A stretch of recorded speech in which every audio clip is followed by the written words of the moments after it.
अस्सलाम वालेकुम। पाकिस्तान में खुशामदीद। मैं हूं आपकी होस्ट युसरा बलोच। उम्मीद करते हैं कि आपकी सुबह का आगाज़ बहुत अच्छे से हो रहा होगा।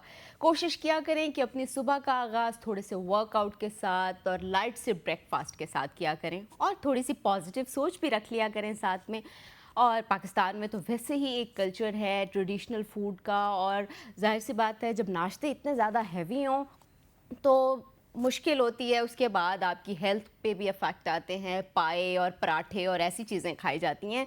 तो कोशिश किया करें सुबह सुबह जब आप जागते हैं थोड़ा सा वर्कआउट किया करें और थोड़ा सा लाइट ब्रेकफास्ट या फ्रूट ऐड कर लिया करें। या अगर रोटी खानी है, चपाती खानी है, तो उसमें कोशिश किया करें घी वगैरह और ऑयल से कोशिश किया करें, परहेज़ किया करें, ताकि कोलेस्ट्रॉल के और इस तरह के इश्यूज़ ना आएँ। अगर करना भी है, बहुत ज़्यादा दिल चाह भी रहा है, तो हफ्ते में एक बार कर लिया करें। अच्छा जी, ये तो हो गई नाश्ते के बाद। आज अभी हम नाश्ते के बाद पूछते हैं कि सियासतदानों की लाइफ किस तरह से होती है। एक सियासतदान हमारे साथ स्टूडियो में भी मौजूद हैं, लेकिन बोर बिल्कुल भी नहीं होना, क्योंकि अक्सर हम देखते भी हैं, सुनते भी हैं, जो ख़वातीन होती हैं वो बड़ी सियासत से थोड़ी सी दूर होती हैं या उनको बड़ा ड्राई सा सब्जेक्ट लगता है। वो कहते हैं कि वो सियासत पे बात हो रही है तो पॉलिसीज़ पे बात होगी और पार्टी पे बात होगी, तो कुछ अच्छी इंटरटेनिंग नहीं होगी। लेकिन ऐसा बिल्कुल भी नहीं है। आज हम बात करेंगे जो सियासतदान हमारे साथ स्टूडियो में मौजूद हैं उनकी पर्सनल लाइफ के ऊपर, और नौजवान सियासी चेहरा हैं वो कैसे सियासत में आए, किस तरह से सियासत का उन्होंने आगाज़ किया, क्या क्या चैलेंजेस उनकी लाइफ में आए। इतनी सी उम्र में उन्होंने इलेक्शन भी कंटेस्ट किया, उसके बाद जीते भी सही और असम्बली में भी पहुँचे, तो किस तरह ये सब सफ़र कैसा रहा, ये उनकी जर्नी पे भी बात करेंगे। और उनकी स्कूल लाइफ के ऊपर भी बात करेंगे कि उनकी स्कूल लाइफ कैसी थी, बचपन में किस तरह के थे। हमारे साथ स्टूडियो में मौजूद हैं ऑन इंतसार भट्टी, एमपी हैं। सर, आपको वेलकम करते हैं। Thank you. कैसे हैं आप? मैं बिल्कुल ठीक, अल्लाह का करम। अच्छा, ऑन साहब, सुबह सुबह का आगाज़ आप किस तरह से करते हैं? सुबह का आगाज़ मैं तो अपने लोगों के साथ, हम्म। जैसे ही मैं उठता हूँ तो फ़ौरन ही मैं अपने डेरे पे पहुँच जाता हूँ अच्छा। और सारा दिन बस उन्हीं के दरमियान अच्छा। कोशिश करता हूँ। हम्म। और अगर मैं लाहौर हूँ तो फिर यहाँ पे मैं सुबह उठते साथ अपनी ऑफिस और फिर सारा दिन अच्छा। पॉलिटिक्स में 24/7। अच्छा, तो आप काफ़ी सफ़र करके आए हैं लंबा, तो कैसा रहा सफ़र? थक तो नहीं गए आप? लेकिन अभी आपके फेस से तो लग रहा है बड़े फ्रेश बैठे हुए हैं आप। नहीं जी, बिल्कुल पिंडी भटियाँ लाइक मेरा जो हल्का है वो ऐसे ही है, 1 घंटे के फासले पे है लाहौर से। हम्म। तो लाहौर में भी अगर एक जगह से दूसरी जगह जाना है तो इतना टाइम लग जाता है, हाँ, अच्छा तो तो इसलिए वो कोई इशू नहीं है। अच्छा, तो ऑन इंतसार भट्टी बचपन में किस तरह के थे? क्योंकि सियासत में तो मेरे ख्याल में असेंबली में आपको तकरीरें करता बहुत से लोगों ने देखा होगा, लेकिन आपके बचपन से लोग तभी कनेक्ट करेंगे जब आप बताएंगे। जी बिल्कुल, मैं बचपन से दोस्तों के साथ टाइम स्पेंड करने वाला हाँ। एक बच्चा था। हम्म। फैमिली के साथ भी टाइम बड़ा स्पेंड किया, दोस्तों के साथ तो अभी तक वो चलता आ रहा है कि मैं कोशिश करता हूँ कि जब भी मुझे थोड़ा सा भी फ्री टाइम हाँ। अपनी ज़िंदगी से मिले इस मसरूफियत से, हम्म। तो मैं उसमें से फैमिली और दोस्तों को मैनेज करूँ और टाइम गुजारूँ। और घूमने का शुरू से शौक़ था, वो घूमते थे। और बस बाकी पढ़ाई जो है वो भी अल्लाह का करम था कि अच्छी पढ़ाई की और अच्छे ग्रेड्स के साथ मैंने सारी हम्म। पास किया। अपना पूरा एजुकेशनल जो है एक अच्छा, टाइम तो था। बचपन में किस तरह के थे? शरारती थे या नहीं, शाय थे? वैसे आप लग थोड़े से शाय रहे हैं। हाँ, टाइप ऑफ शाय ही था मैं, कोई इतना शरारती बच्चा वो मैं नहीं था। अच्छा, तो शायद इतने शरारती नहीं थे। जी अच्छा, बिल्कुल। स्कूल लाइफ कैसी थी? कितने दोस्त थे? दोस्तियाँ करते थे? जी, दोस्तियाँ मेरी बहुत ज़्यादा थी, अभी तक मेरी वो हैं। और जो मेरे स्कूल के दोस्त हैं बचपन के, आज भी हम इकट्ठे होते हैं और बड़ा अच्छा वही वाला हम टाइम स्पेंड करते हैं जैसे तब हुआ करते थे। अच्छा। तो मेरा स्कूल जो है वो पहले क्रेसेंट स्कूल था, फिर हुँ। मेरा बीकनो स्कूल था। हुँ। तो वो दोस्तियाँ ऐसी हैं कि आज तक हम ऐसे ही हैं कि शायद हम उसी एज में जब इकट्ठे हों हाँ। तो हम उसी एज में रुक गए हैं। तो हाँ। वैसे मजाक हमारा वैसे ही होता है। अच्छा, अभी भी मज़ाक और वो अक्सर देखने में मिलता है कि जब बड़े हो जाते हैं, अपने-अपने प्रोफ़ेशन में लोग चले जाते हैं, तो बचपन के दोस्तों को भूल जाते हैं। नहीं, मेरे ख्याल में वो शायद इंसान जो है ना, जो बचपन के दोस्तों को भूल जाए, वो उसमें कोई ना कोई अपना फॉल्ट होता है उस हुँ। इंसान में, क्योंकि जो बचपन के दोस्त है, दोस्तियां होती ही बचपन में है हाँ, और वही उसमें पूरी कोई जिंदगी गर्ज चलती नहीं है। होता ना। बिल्कुल। बचपन में तो आप मतलब किसी से भी दोस्ती हम कर लेते हैं। जी और ऐसे ही है। जो अच्छा, अभी सियासत में भी दोस्त हैं? जी बहुत ज्यादा। अब सियासत में भी दोस्त हैं। अच्छा, क्या समझते हैं, जो सियासत में फ्रेंड्स हैं वो ज्यादा अच्छे दोस्त हैं या बचपन वाले? ये क्वेश्चन तो बड़ा मुश्किल है क्योंकि सियासत में असल में एक डिफरेंस जो मैंने देखा है हाँ।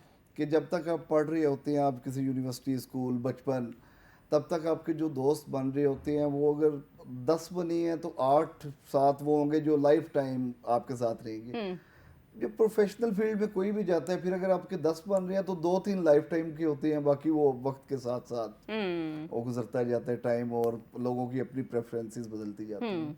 अच्छा, तो स्कूल में किस तरह के स्टूडेंट थे? पढ़ने वाले थे या पेरेंट्स से डांट पड़ती थी पढ़ाई के मामले में?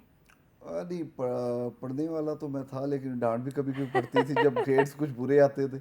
लेकिन अल्लाह का शुक्र है कि जो मेरे ग्रेड्स हैं वो कभी भी ऐसा सच बुरे नहीं हुए कि बड़ी ज़्यादा काम ख़राब हो गया हो। हम्म। वो यही है कि अगर ए आना है तो बी आ गया, तो उस वजह से डांट तो फिर अच्छा। पेरेंट्स का हक है, वो तो पड़ती रहती थी। अच्छा, तो किस तरह का पेरेंट्स के साथ ताल्लुक था? अब डरते थे या बहुत फ्रेंडली थे, किस तरह के थे? जी मेरे पेरेंट्स के साथ मेरा जो ताल्लुक़ है अभी तक वैसे ही चलता आ रहा है। वो बड़ा उन्होंने फ्रेंडली रखा। हाँ, जिस चीज़ में लाइक पढ़ाई है उसमें वो कोई कॉम्प्रोमाइज़ नहीं था, वो मुझे भी पता था। हम्म। तो वो थोड़ा सा फिर वो ज़रा डर के और वो एक होता था। हम्म। और बाकी मेरे वालिद साहब अम्मा दोनों हम्म। बड़े फ्रेंडली हैं। हम इकट्ठे बैठते हैं और मुख्तलिफ़ चीज़ें डिस्कस भी करते हैं और मजाक की भी करते हैं, और हम्म। बड़ा अच्छा टाइम है जी। अच्छा, तो यूनिवर्सिटी लाइफ और कॉलेज कहाँ से आपने पढ़ा? मेरा जी कॉलेज है GCU लाहौर, अच्छा। Government college university Lahore. हम्म। और मेरी यूनिवर्सिटी है बीकन हाउस नेशनल यूनिवर्सिटी। हम्म। उसके बाद मेरी वैसे मैंने PU से वो भी किया है, लॉ भी किया है, अच्छा। और यूनिवर्सिटी ऑफ लाहौर से मैंने LLM भी की है। अच्छा। लेकिन जो मेरी बेसिक यूनिवर्सिटी है बैचलर की, वो BNU हम्म। बीकन हाउस नेशनल यूनिवर्सिटी है। हम्म। तो वो पहले स्कूल भी वही था बीकन हाउस, फिर यूनिवर्सिटी भी वही, दरमियान में GCU वाला एक टाइम था मेरा। अच्छा, वैसे सियासतदान लॉ जरूर कर लेते हैं, ऐसा क्यों है? मैं तो जब ये पढ़ाई कंप्लीट करके हल्के हम्म। में गया तो मेरे एक उस्ताद हैं वहाँ पे। उन्होंने मुझे वो वकील थे, अमजद साहब उनका नाम है, और एडी डार। उन्होंने मुझे कहा कि आप जी लॉ भी ज़रूर करें। हम्म। तो बस है, और मेरे एक दोस्त हैं अब्दुल्ला साहब, उन्होंने खुद ही मेरे कागज़ पकड़े और अपने भी जमा करवा दिए, मेरे भी जमा करवा दिए। अच्छा। उन्होंने कहा हम लॉ कर रहे हैं। हम्म। तो मैंने कहा ठीक है कर लेते हैं, और अल्लाह ने मेहरबानी की कि वो भी डिग्री मिल गई। अच्छा, वो भी डिग्री मिल गई, इसका मतलब ये हुआ कि आप पढ़ाई में खासे ब्रिलियंट थे। हाँ जी, ऐसा कुछ ऐसा ही है। इतनी डिग्रीज आप साथ साथ करते गए तो जी यहाँ बिल्कुल। से तो यही साबित होता है। जी बिल्कुल ऐसी है। अच्छा, तो यूनिवर्सिटी में भी इतने ही एक्टिव थे जितने सियासत में एक्टिव है? जी काफ़ी। अच्छा। यूनिवर्सिटी में मेरा जो मेरे टीचर्स थे उनकी बड़ी मेहरबानी होती थी हमेशा ही। हम्म। और वो भी, उनको भी पता होता था कि अगर कोई भी रिस्पॉन्सिबिलिटी देनी है तो वो पूरी क्लास में मुझे देते थे। हम्म। और मैं उनको शुक्रगुजार हूँ आज भी। और बड़ा अच्छा एक हम्म।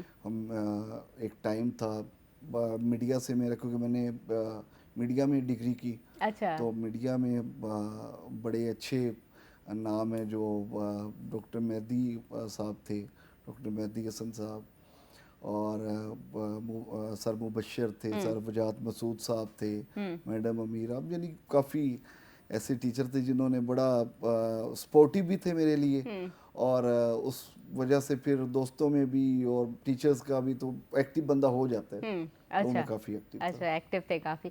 अच्छा, कोई ऐसी बात या कोई ऐसी याद है जो उस्ताद की बात अभी भी याद रही हो? ये काफ़ी बातें होती हैं ऐसी। लाइक मेरे एक उस्ताद थे, वो हमें अक्सर कहते थे हम्म। कि अगर आप कोई भी चीज़ सिर्फ पढ़ेंगे, उसे समझेंगे नहीं, हम्म। तो ज़िंदगी में कोई फ़ायदा नहीं है। तो हम्म। ज़िंदगी का फ़ायदा वही है कि जो आप पढ़ रहे हैं आप साथ साथ समझ भी रहे हैं। हम्म। सरफेज़ान साहब टीचर थे, तो वो बड़ा उस पे का फ़ायदा ये हुआ कि मैं जो भी पढ़ता था फिर उसको कोशिश करता था कि कुछ समझ भी लूँ। हम्म। तो वो अल्लाह ने किया काफ़ी फ़ायदे हुए ज़िंदगी काफ़ी में। फ़ायदे हुए। नाज़रीन, अभी मुझे ब्रेक के लिए कहा जा रहा है, अभी हम जाते हैं एक छोटी-सी ब्रेक पे, कहीं मत जाइएगा, हमारे साथ रहिएगा। वेलकम बैक नाज़रीन, ऑन साहब हमारे साथ मौजूद है, उनके साथ चल रही है कॉन्वर्सेशन। अच्छा, सर ये बताएँ कि मोहब्बत हुई कभी? ऐसा सच नहीं, नहीं हुई? नहीं हुई। अच्छा, वैसे ये मैं अक्सर लोगों से जब सवाल करती हूँ, एक तो वो बहुत ज़्यादा सोचते हैं और उसके बाद अक्सर लोग कह देते हैं हाँ हुई है, आप कहते हैं नहीं हुई। हाँ, हुई नहीं। अच्छा, अभी भी नहीं हुई? नहीं, अभी तो वाइफ के साथ हाँ। है, अच्छा। लेकिन मेरी अरेंज मैरिज थी, तो अच्छा। उसके बाद फिर एक ज़िंदगी में अच्छा। वो टाइम आता है कि जब एक फैमिली होती है तो फिर तो मोहब्बत हुँ। होती है। अच्छा, तो फिर आप जब आपको कहा गया तो आप मान गए थे शादी के लिए? जी, मैं मान गया, मेरे फैमिली भी होनी थी, तो दैट्स अच्छा। व्हाई बिल्कुल। अच्छा। तो दूसरा ये कि अहलिया के साथ किस तरह का ताल्लुक है? अक्सर हम देखते हैं कि जो सियासतदान होते हैं, उनकी बीवियाँ बड़ी शिकायत करती हैं कि वक़्त नहीं देते। जी, ये बात तो है, ये वक्त का मसला रहता है, हाँ। लेकिन क्योंकि मेरी वाइफ भी फैमिली से हैं, अच्छा। तो उनको पहले ही इस माहौल का पता है कि वो अब्बा की हाँ। तरफ, चचा की तरफ, कि ये यही होना है। हुँ। सो वो यूज्ड टू हैं इसके साथ, अच्छा। और उनको पहले आइडिया है, तो इसलिए मुझे इतनी शिकायत का वो नहीं मसला बनता है। अच्छा। अच्छा, तो जब कभी टाइम मिलता है, क्योंकि मिलता तो नहीं है वैसे सियासतदानों को, लेकिन कभी वो निकाल लेते हैं टाइम, तो जी, निकालने के बाद कहाँ बीवी को घुमाने के लिए या वालदा के साथ कहीं टाइम स्पेंड करने के लिए जाते हैं? जी, बिल्कुल, हम पाकिस्तान के अंदर भी कोशिश करते हैं कि हुँ। कहीं ना कहीं ट्रैवल करें, और पाकिस्तान के बाहर भी। हुँ। और अच्छा। वैसे मुझे ट्रैवलिंग का शौक बहुत है, तो कई दफ़ा फैमिली के साथ करता हूँ, कई दफ़ा अकेला। अच्छा। तो वो इसलिए टाइम निकल आता है, निकालना पड़ता है, हुँ। लेकिन निकाल लेता हूँ मैं। निकाल लेते हैं। तो जी। ज़्यादा कैसे एन्जॉय करते हैं, अकेले जाना या फैमिली के साथ जाना? बहुत से लोगों को मैंने सुना है कि वो कहते हैं हम अकेले बहुत ज़्यादा एन्जॉय करते हैं और आराम से चीज़ों को एक्सप्लोर करते हैं। जब फैमिली के साथ होते हैं तो बड़ी जल्दी लगी हुई होती है, हर किसी की चॉइसेस डिफरेंट होती हैं। हाँ जी, वो ऐसे ही है कि फैमिली के साथ, तो हुँ। फैमिली के साथ भी ठीक रहता है, लेकिन वो ये है ना कि फैमिलीज जो भी हो, उनका फिर वो एक शॉपिंग का या वो थोड़ा सा होता है, तो इसलिए वो बिजी हो जाती है अपने हुँ। काम में। अच्छा। तो अकेला भी मैं काफ़ी घूमता हूँ, और मुझे अकेले में एक चीज़, मुझे शौक है कि मैं कहीं पे भी जाऊँ तो मैं सिर्फ वो उधर की कोई सीन्स और वो देख के पहाड़ियाँ वापस ना आ जाऊँ। अच्छा। मैं कुछ ना कुछ उसके बारे में जानूँ, जो मैं हाँ। कोशिश करता हूँ कि अपने हलके में हुँ। मैं वो इम्प्लीमेंट कर सकूँ। तो अच्छा। इसलिए मैं इंफॉर्मेटिव होना हमेशा कोशिश करता हूँ, तो वो फिर अकेले में ज़रा ज़्यादा पता चल जाता है। हाँ, अकेले में वैसे ही बहुत से लोग कहते हैं कि अकेले में ज़्यादा भी पता चलता है और आराम से भी हम चीज़ों को एक्सप्लोर करते हैं। अच्छा, तो अभी तक आप खुद भी बता रहे हैं कि ट्रैवलिंग करते रहे हैं, कहाँ सबसे ज़्यादा कौन-सी ऐसी लोकेशन थी जो आपको सबसे ज़्यादा अच्छी लगी और आपने कहा दोबारा भी इसको विज़िट करने जाऊँगा? मुझे लंदन सिटी अच्छा। बहुत अच्छा लगा अभी तक। हुँ। उसके अलावा मुझे यूरोप में मुख्तलिफ जगह हैं जो अच्छी हैं, हुँ। जहाँ पे ज़रूर जाना चाहिए। इटली में रोम है, लाइक पेरिस पेरिस अच्छा है। हुँ। उसके अलावा एम्स्टर्डम बड़ा अच्छा है। हुँ। और ये कुछ चीज़ें हैं, ये जो कुछ जगह है, जो मैं प्राग सिटी बड़ा ज़बरदस्त है, ऑस्ट्रिया में वियना बड़ा अच्छा है, हुँ। स्विट्ज़रलैंड बहुत अच्छा है, वहाँ पे तो जाते रहना चाहिए, हुँ। बंदा हुँ। फ्रेश रहता है। हुँ। और ये कुछ जगह है कि जो मैं सोचता हूँ कि बार बार भी बंदा जाए ना, तो हुँ। बंदा ठीक रहता है, ज़रा खुश होके और कुछ ना कुछ नया वहाँ पे लर्न देख के करके। आता है। अब स्कॉटलैंड में एडिनबरा हुँ। बड़ी कमाल सिटी है, और वहाँ पे तो बार बार जाना चाहिए। बार-बार जाना चाहिए। अच्छा, आपने ज़िक्र किया कि मैं विज़िट करने जाता हूँ, तो देखता हूँ जो चीज़ें, तो फिर कोशिश करता हूँ अपने हलके में इम्प्लीमेंट करूँ। तो अभी तक आपने क्या इम्प्लीमेंट किया है, जो वहाँ से आपने पिक किया और आपने कहा, "ये मैंने ज़रूर करना है अपने हलके में"? मैंने जी अपने हलके में तो सबसे पहले, लाइक हम कहीं पे भी जाते हैं, यूरोप, इंग्लैंड या अमेरिका, हाँ। कहीं पे भी, हुँ। तो वहाँ पे एक सबसे जो है, वहाँ पे मिट्टी का कॉन्सेप्ट नहीं है, हुँ। मिट्टी नहीं होती। अच्छा। एंड टू एंड रोड्स बनी हुई है, उनके पेव्ड साथ टफ टाइल के हुँ। साथ, हम टफ टाइल कहते हैं, वो अपनी उसको ज़ुबान में जो भी कहते हैं। तो वो ना बिल्कुल एंड टू एंड एक साइड से रोड की दूसरी साइड तक कवर्ड होता है। हुँ। तो मैंने सबसे पहले यही अपने शहर में, पिंडी भटिया में किया, हुँ। कि मैंने बिल्कुल वहाँ पे वो कॉन्सेप्ट वो लेके आया। हुँ। उसके बाद एक हमें कॉन्सेप्ट, फिर सीएम साहिबा की मेहरबानी है, वो तो बड़े ऐसे कॉन्सेप्ट हैं कि जो मरीम नवाज साहिबा ने ला रही हैं। सफाई वाला था वो हमने अपने एरिया में पहले स्टार्ट किया, लेकिन फिर सीएम साहिबा ने उस पर एक जो कंपनी बनाई उसने तो कमाल ही काम कर दिया। और ग्रीनरी का एक मुख्तलिफ मुल्कों में मैंने देखा है। अब मेरा बस ये है कि वो भी मैं इंशाल्लाह अपने हल्के में स्टार्ट में नहीं कर दें कि ज़्यादा से ज़्यादा ग्रीनरी हो मेरे हल्के में। और यही कुछ चीज़ें हैं जी। बाकी डेवलपमेंट की जो भी हैं, स्कूल्स हैं, हॉस्पिटल्स हैं, वो तो बन ही रहे हैं, वो हम बना रहे हैं। वो पाकिस्तान में बनते हैं, बाहर भी बनते हैं। और कई चीज़ें ऐसी हैं जो पाकिस्तान की इन सारे ममालिक से बेहतर भी हैं। अच्छा। तो इसलिए उसको ज़रा और ज़्यादा बेहतर करना प्रेफरेंस भी आता है। अच्छा। तो इसलिए कोशिश यही है जी। कोशिश की है, ये तो बड़ी ज़बरदस्त कोशिश है कि जब आप कुछ अच्छा देखते हैं वो आप अपने लिए अडॉप्ट करें या अपने हल्के के लिए करें। बड़ी पॉजिटिव चीज़ है ये तो। अच्छा, फूडी हैं? बहुत ज़्यादा। अच्छा, तो क्या खाने में सबसे ज़्यादा अच्छा लगता है? मुझे सी फूड अच्छा। बड़ा पसंद है। उसमें प्रॉन्स मेरी फेवरेट है। हम्म। स्टेक जो है ना, बीफ, वो मैं बड़ी खाता हूँ। और जो पाकिस्तानी है, पाकिस्तानी तो खाना वैसे ही बड़ा कमाल होता है। ये हाँ। तो अगर आप 10 दिन ना खाएं तो फिर आपको क्रेविंग होने लग जाती है हाँ, पाकिस्तानी ये खाने तो की। है, ऐसे ही तो है। इसलिए पाकिस्तानी खाने में तो सब कुछ, हम्म। सब्जियां, गोश्त, अच्छा, दालें, सब्जियां भी खा लेते हैं? जी खा लेता हूँ जी। अच्छा, तो खाना बना भी लेते हैं? हाँ नहीं। अच्छा, खाना बनाते क्यों नहीं? अच्छा, वैसे मैंने जब भी मर्दों से पूछा, बहुत कम होते हैं दुनिया में, हालांकि शेफ बड़े अच्छे जी हैं बिल्कुल। मर्द, लेकिन वैसे कुकिंग नहीं करते, ऐसा क्यों है? मुझे तो शायद टाइम ही नहीं है। हाँ। बचपन से पता ही नहीं है कि वो शायद बनाते कैसे हैं। अच्छा। वो अंडा भी कैसे बनाते हैं लोग, हालांकि वो तो हर कोई बना लेता है, मैंने हाँ, सुना है अंडा अक्सर बना लोगों लेते हैं, से। अंडा बॉयल कर बॉयल लेते कर, हैं। मुझे वो भी नहीं आइडिया उसका भी। अच्छा, अंडा बॉयल भी नहीं वो करते? भी नहीं आता मुझे तो। अच्छा, ये वैसे फर्स्ट गेस्ट आए हैं जिन्होंने ये कहा मुझे अंडा बॉयल करना भी नहीं आता। इस काम में मैं अनाड़ी हूँ, मुझे बिल्कुल नहीं आइडिया। अच्छा, तो एलिया कुकिंग करती हैं आपकी? जी बिल्कुल, वो उनका करती है। क्या बना हुआ अच्छा लगता है आपको?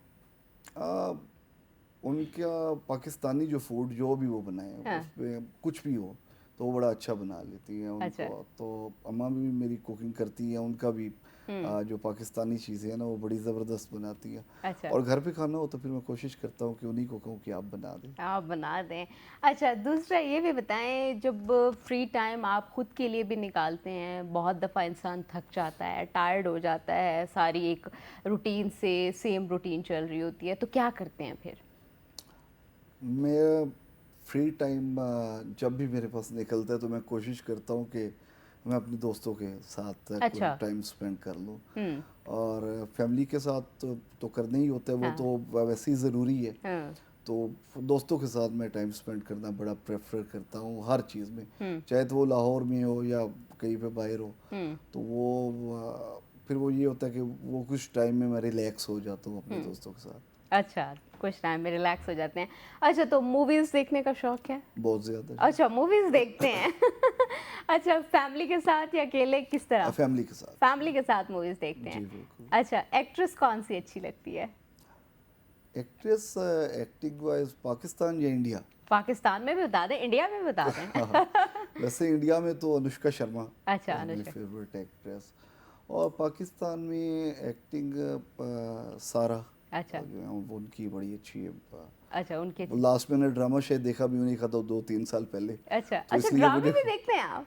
वहाँ वो कुछ देखा था, वो तब ना फ्री टाइम में कुछ मुझे मिला और मैं हाँ। वो ड्रामे मैंने एक वो यूट्यूब पे वो देखा। हुँ। तो वो नहीं कही था शायद। अच्छा, अच्छा, तो वो और आपको अच्छी लगी। हाँ जी बिल्कुल क्या एक्टिंग अच्छी। बात है। अच्छा, तो बुक रीडिंग का शौक है? अक्सर सियासतदान जो होते हैं टीवी के ऊपर और बहुत जगहों पे गिला कर रहे होते हैं कि हमारे सियासतदानों को किताबें पढ़ने का शौक नहीं है, बड़े लिमिटेड से हैं जो बुक्स पढ़ते हैं। बुक रीडिंग का शौक है, लेकिन मेरा ना बुक रीडिंग में एक चीज़ है कि जब मैं कोई भी चीज़ इंटरेस्ट लेके पढ़ता हूँ ना, हुँ। तो फिर वो मेरा होता है कि मैं इसको अब ख़त्म करूँ, लाइक हाँ। 2 दिन 3 दिन 4 दिन में। हुँ। वो मेरे पास अब इसीलिए मैं फिर ऐसा टाइम ढूंढता रहता हूँ कि मुझे मिले और जब मैं फ्री हूँ हुँ। और मैं वो पूरी वो ना रात को भी और दिन लगा के उसको ख़त्म करूँ। हुँ। तो उसमें हिस्ट्री की जो बुक्स हैं हमारी, पॉलिटिकल, हुँ। वो भी पढ़ने का मुझे शौक़ है और वो मैं पढ़ता भी रहता हूँ अक्सर, कहीं ना कहीं से कुछ दोस्त अगर रिकमेंड करें। हुँ।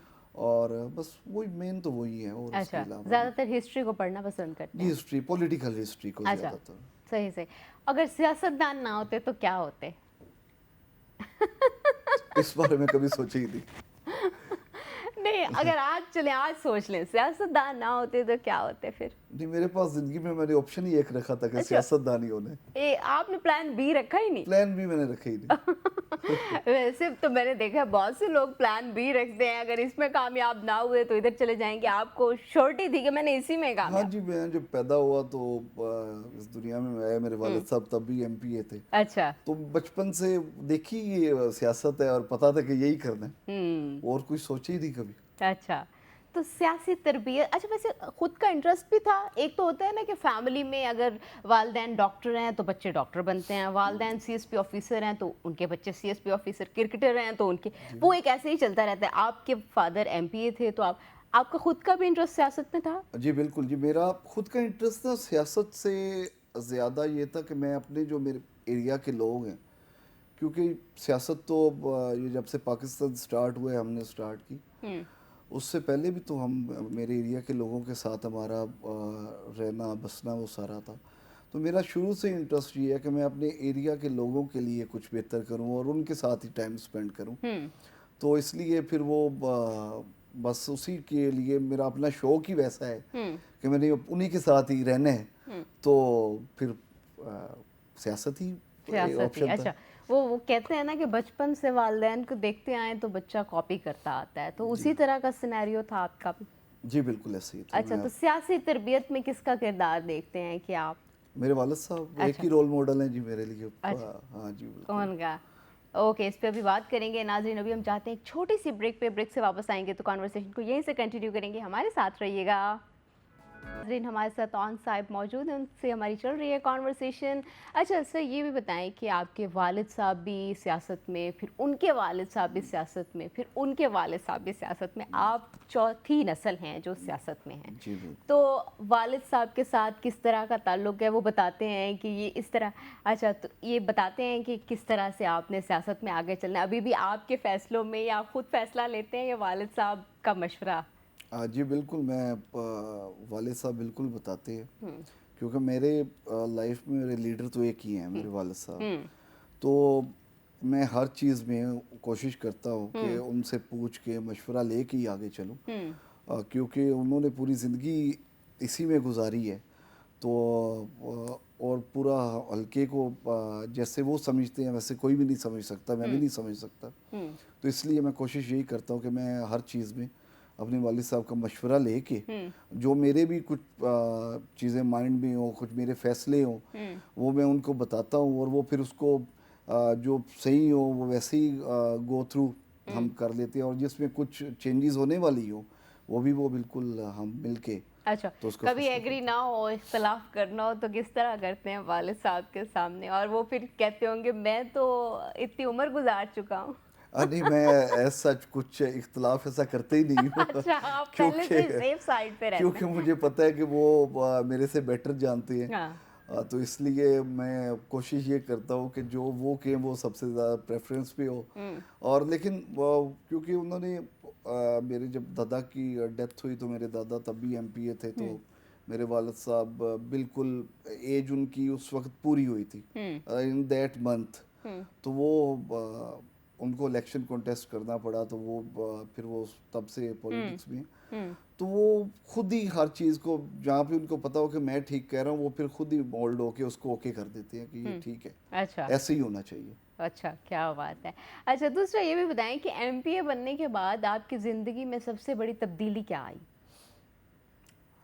तब्दीली यही जी कि बस बिज़ी पहले से भी ज़्यादा हो गया। हुँ। यही बहुत सबसे बड़ी तब्दीली थी। अच्छा। बाकी तो एक ज़िंदगी है, यानी मैं जब एमपीए नहीं भी था, हुँ। जब मेरे वालिद साहब एमपीए थे, या मेरा भाई एमपीए था हुँ। लास्ट टेन्योर में, मेरी वालदा भी एमपीए रही हैं अच्छा। उससे पिछले टेन्योर में। हुँ। तो तब भी हल्के में तो सेम रूटीन थी, हुँ। यानी हर वक्त लोगों के साथ जो उनके हुँ। काम हैं, जो जो मामलात हैं, वो तो सब कुछ ही वैसे चल रहे हुँ। थे।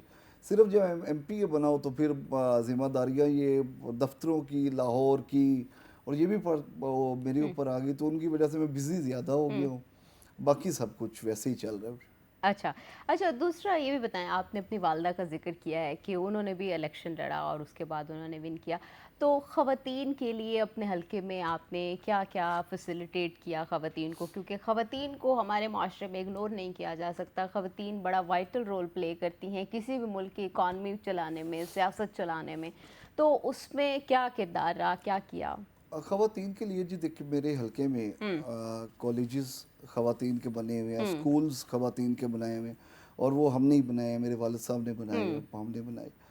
उसके अलावा जहाँ जहाँ पे ख़वातीन का हक है, हुँ, हकूक़ हैं, वो उनको बिल्कुल ऑन टाइम और बिल्कुल वो मेरे हलके में मैं इंश्योर खुद भी करता हूँ हुँ, कि किसी औरत के साथ कोई भी एज सच उसकी ज़मीन के मामले में किसी और मामले में भी हुँ, कोई ऐसी ज़्यादती ना हो, हुँ, और वो ताकि अपनी एक ज़िंदगी जो है वो अच्छी तरह गुजार सके। हुँ, और मेरी वालदा एमपीए बनी, लेकिन शी इज़ हाउस वाइफ, तो मेरे वालिद साहब इलेक्शन नहीं लड़ सके, तो फिर मेरी वालदा को लड़वाया, वो हुँ, एमपीए बन गई। हुँ, तो वो बस एक टेन्योर था, मेरी एज नहीं थी पूरी हुँ, तब कि मैं इलेक्शन लड़ लेता। हुँ, तो बस इसलिए ना जी वो एक टाइम आया।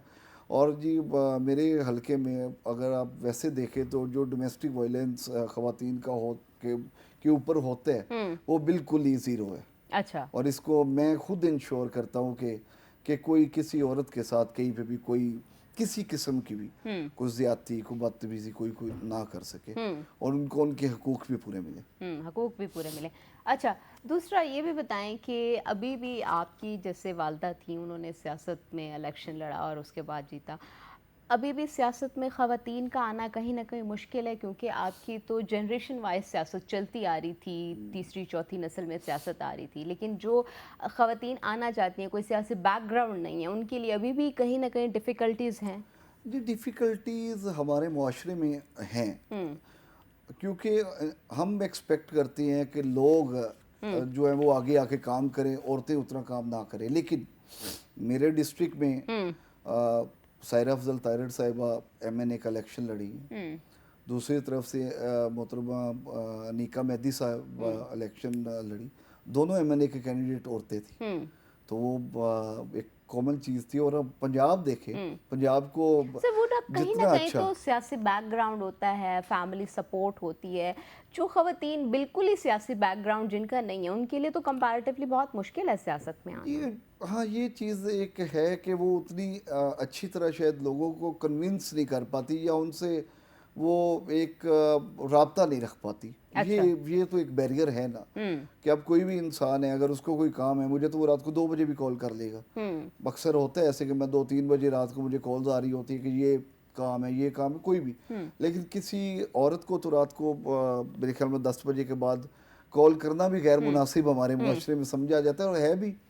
तो इसलिए ये एक बैरियर तो है, जो हुँ, कम्युनिकेशन की बैरियर है हल्के के लोगों के और औरत के दरमियान। हुँ, वैसे सबको पूरा मौका है, कोई भी इलेक्शन लड़ सकते हैं, हुँ, उसमें तो कुछ हुँ। भी किसी पे पाबंदी तो है नहीं। अच्छा। अच्छा दूसरा ये भी बताएँ कि अपने हलके में वुमेन स्पोर्ट्स के लिए क्या कर रहे हैं? क्योंकि बहुत सी बच्चियाँ जो हैं हमारी, एक तो ये अनफॉर्चुनेटली अपॉर्च्युनिटी नहीं मिलती। ख़वातीन अगर ख़ुद को फ़िट रखना चाहती हैं, जिम, लेडीज़ पार्क बहुत कम होते हैं, अगर होते हैं तो पहली बात है होते नहीं हैं। अगर जाने में काफ़ी मसला पैदा होता है, कोई ऐसी जगह नहीं है जहाँ ख़वातीन जा सकें। तो उसके लिए आपने क्या जी किया है? मेरे हल्के में जो मेरी टीएसओ हैं, हुँ, तहसील स्पोर्ट्स ऑफिसर, वो भी औरत हैं। अच्छा। और वो इसीलिए है कि वहाँ पे पिंडी भटिया में हुँ, हमने एक जिम बनाया है, हुँ, जो लेडीज़ जिम है, हुँ। गवर्नमेंट की तरफ से। जेंट्स का अलहदा बनाया, लेडीज़ का अच्छा, अलहदा ये तो बनाया, वैसे ताकि बहुत बहुत अच्छी पॉजिटिव चीज़ है, क्योंकि अगर ख़वातीन अक्सर देखते हैं कि फ़िटनेस के लिए, और बहुत सी ऐसी वीडियोस भी आती हैं हमारे मुल्क में, कुछ ऐसे एरियाज़ हैं जो कि ट्राइबल एरियाज़ हैं, वहाँ पे ख़वातीन इस फैसिलिटीज़ से महरूम रह जाती हैं, बड़ा उनका दिल भी होता है कुछ जी। करने के लिए, निकलने के लिए। अच्छा, कंटिन्यू कीजिए। और हमारी जो सीएम साहिबा है, उनका इनिशिएटिव भी यही है कि हुँ, औरतों को ज़्यादा से ज़्यादा एम्पावर किया जाए, ताकि वो उनके लिए स्पोर्ट्स अलहदा ग्राउंड्स भी बन रही हुँ, हैं, स्कूल में स्पोर्ट्स ऐसी स्टार्ट हो रही हैं जो लड़कियों के लिए अलहदा हुँ, हों, और जिम भी बन रही है हर जगह पे। तो इसलिए मेरे पूरे हलके में सुखी की पिंडी बटियाँ हुँ, और दूसरे भी जो एरियाज़ हैं, वहाँ पे हम लड़कियों के लिए स्पोर्ट्स का और हर चीज़ का अलहदा इंतज़ाम कर रहे हैं। और इसीलिए ही मैंने खुद ही वो फीमेल है जिनको तहसील की स्पोर्ट्स ऑफिसर वहाँ पे, और मेरी जो डिस्ट्रिक्ट स्पोर्ट्स ऑफिसर है वो भी औरत है, ताकि अगर वो औरतों को स्पोर्ट्स में दिलचस्पी हो तो उनको ये रुकावट ना हो कि आगे किसी ऑफिसर के पास जाने, जो मेल है वो भी फीमेल है, उनके पास वो आज़ादी है उनको कि जब मर्जी जाएं। अच्छा, दूसरा ये भी बताएं कि जो लोकल इंडस्ट्री है उसको प्रमोट करने के लिए क्या करें कि ख़वातीन को बाख्तियार बनाया जाए, इंडिपेंडेंट बनाया जाए। बहुत सी ख़वातीन डिपेंडेंट होती हैं और डिपेंडेंट होने की वजह से जो उनके ड्रीम्स होते हैं वो क्रश हो जाते हैं। असल में इसमें ना जी, हमारे ये तो एक माशरे की चीज़ है कि औरत को घर चलाने के लिए ज़्यादा औरत खुद भी औरतें प्रेफर करती है कि घर चलाएं।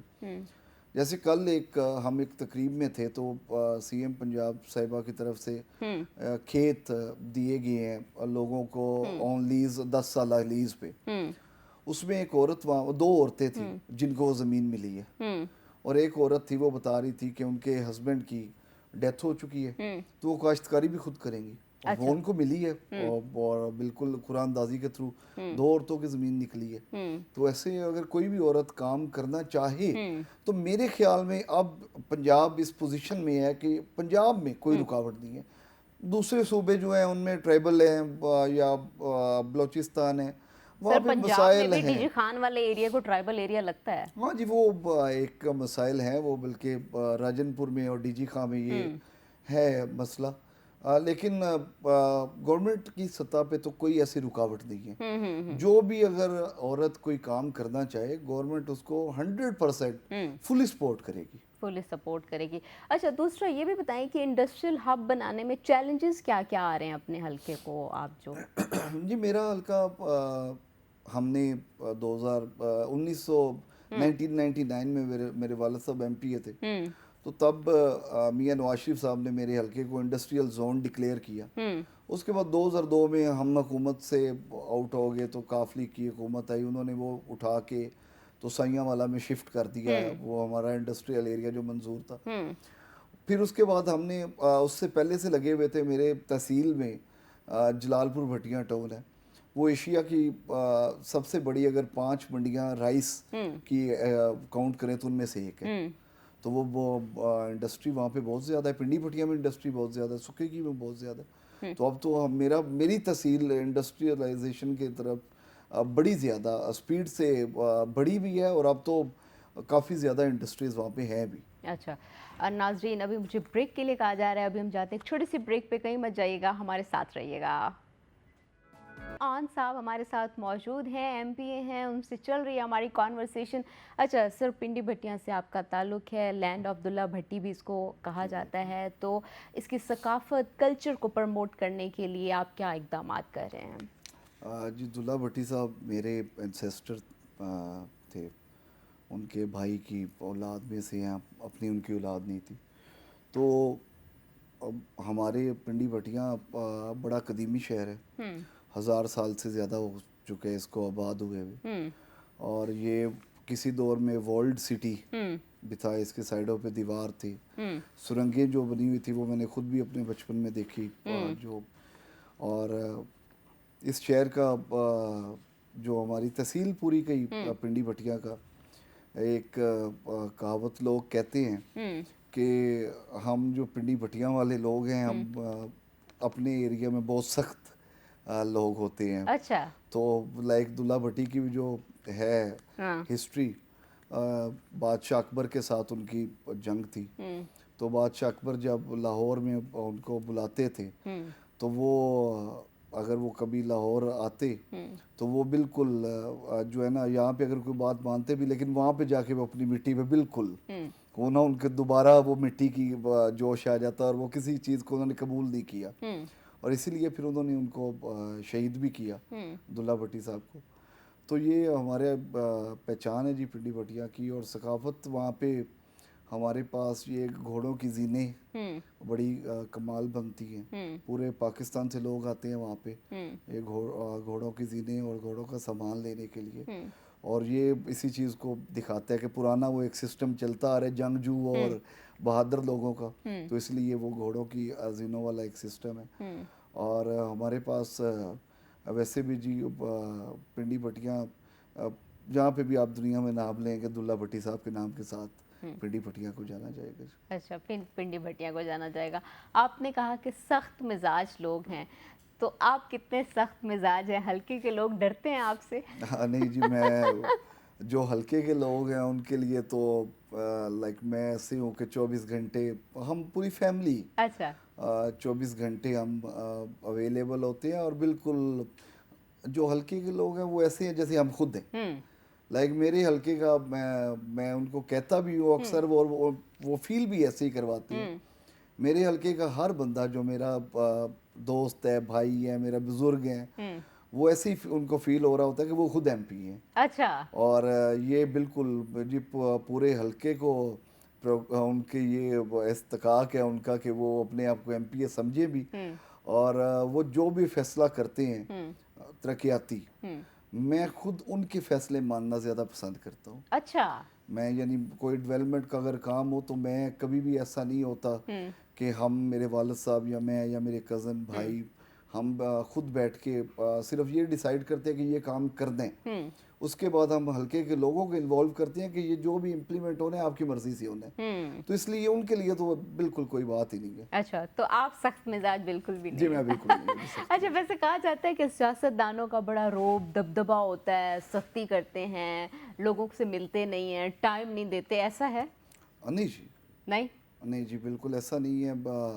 जब वो हम कहते हैं तो असेंबली में पहुंच जाते हैं, फिर मुलाकातें बड़ी कम हो नहीं जाती जी, हैं। मैंने आपको बताया जी कि मेरा यानी हम जो मेरे फैमिली है, मेरे वालिद साहब तो 24 घंटे डेरे पे अवेलेबल होते हैं अच्छा। आवाम के लिए। हम्म। मैं हफ्ते में 1 या 2 दिन लाहौर होता हूँ, और बाकी मैं थ्रू आउट अपने हलके में होता हूँ। आज भी वहाँ से आया हूँ और रात को मैं वापस चला जाऊँगा। अच्छा। तो मैं हल्के में कोई कॉम्प्रोमाइज़ नहीं है, अच्छा। उन लोगों में बिल्कुल कोई कॉम्प्रोमाइज़ नहीं है, कोई टाइम का कॉम्प्रोमाइज़ नहीं है। फ़ोन मेरा है, मुझे नहीं याद कि मैंने ज़िंदगी में फ़ोन बंद किया हो। अच्छा। यानी मैं फ़ोन रात को भी नहीं बंद करता। 4 बजे कॉल कर रहा है, 5 बजे कर रहा है, और लोग करते हैं कामों के लिए, किसी अच्छा। को मसला बन जाए हम उनके लिए अवेलेबल हैं हर वक्त। और मैं बल्कि मेरे दोस्त अक्सर हम कहीं पे ये नॉर्दर्न एरिया में जाए ना तो वो कहते हैं कि ऐसी जगह पे रहें, कैंपिंग करें या कुछ, तो मैं उनको सख्ती से कहता हूँ कि नहीं भाई मेरा फ़ोन बंद हो जाएगा। वहाँ पे जाके रहने जहाँ पे फ़ोन चल रहा हो। तो इसलिए फ़ोन नहीं मैं अच्छा। बंद करता, हर वक्त उनके लिए अवेलेबल हूँ। अच्छा, हर वक्त अवेलेबल हो। कभी ऐसा हुआ है कि रात को कॉल आई हो? अक्सर सियासतदानों को कॉलें आती हैं, रात को आ जाती हैं 2 बजे 3 बजे, और आप सोए में और गुस्सा आया हो? नहीं, पता अच्छा। होता है कि ये काम ही है। अच्छा। अगर गुस्सा आएगा तो फ़ोन बंद कर दूँगा। अच्छा। और मैं फ़ोन बंद इसलिए नहीं करता कि मैं, क्योंकि मुझे पता है कि अगर कोई 2 बजे या 3 बजे मेरे हल्के का कोई बंदा हाँ। मुझे कॉल कर रहा है तो किसी न किसी मुसीबत में होगा। हुँ। शौक से तो करेगा नहीं कोई। तो इसलिए फिर उनकी मुसीबत मेरी है तो अच्छा। अच्छा, तो दूसरा ये भी बताएँ कि अपने हलके के लिए अभी तक सबसे बड़ा मंसूबा क्या लेके आए हैं? मैं जी अपने हल्के के लिए सीएम साहिबा की मेहरबानी से हुँ। मैं पिंडी पटिया सिटी के लिए एक पीडीपी प्रोजेक्ट लेके गया हूँ, जो मेरे सिटी में सीवरेज और tuff tile roads, street lights, ये सारा इंशाल्लाह काम हो रहा है। इस पे स्टार्ट हो गया काम हमने। वो 5-6 अरब का एक प्रोजेक्ट है, वो लेके गए हैं। और उसके अलावा रोड्स तो सीएम साहब मेहरबानी उन्होंने की, लास्ट ईयर में 8 रोड्स मेरे हल्के में बनी। और अभी भी एक हम मेन रोड पिंडी पटिया टू हाफजाबाद मेरे हल्के में वो बनने जा रही है। सीएम साहिबा ने उस पर कमिटमेंट दी है। और ऐसे बड़े प्रोजेक्ट हैं कि देखिए मेरे हल्के में 99% काम 99% मेरी फैमिली ने किए हैं। वो स्कूल है, वो हॉस्पिटल है, वो रोड है, वो किसी का गली है, नाली है, सीवरेज है, कोई भी डेवलपमेंट का ऐसा काम जो मेरे हल्के में हुआ है वो 90% 99% हमने किया है। 1% एमएनए पे छोड़ते हैं कि जो भी एमएनए था उसने कुछ किया हो तो, अच्छा। बाकी 99% हमने किया है। सही। अच्छा, सियासत में आए आप, सियासत में आने के बाद आपको कोई अभी तक महसूस हुआ है कि ये मेरी लाइफ में सियासत के आने के बाद चैलेंज आया था? सियासत में जी सियासत नाम ही चैलेंजेस के, हम्म। क्योंकि इसमें एक दौड़ लगी होती है। हर जितने एमपीज़ हैं, एमएनएज़ हैं, हम्म।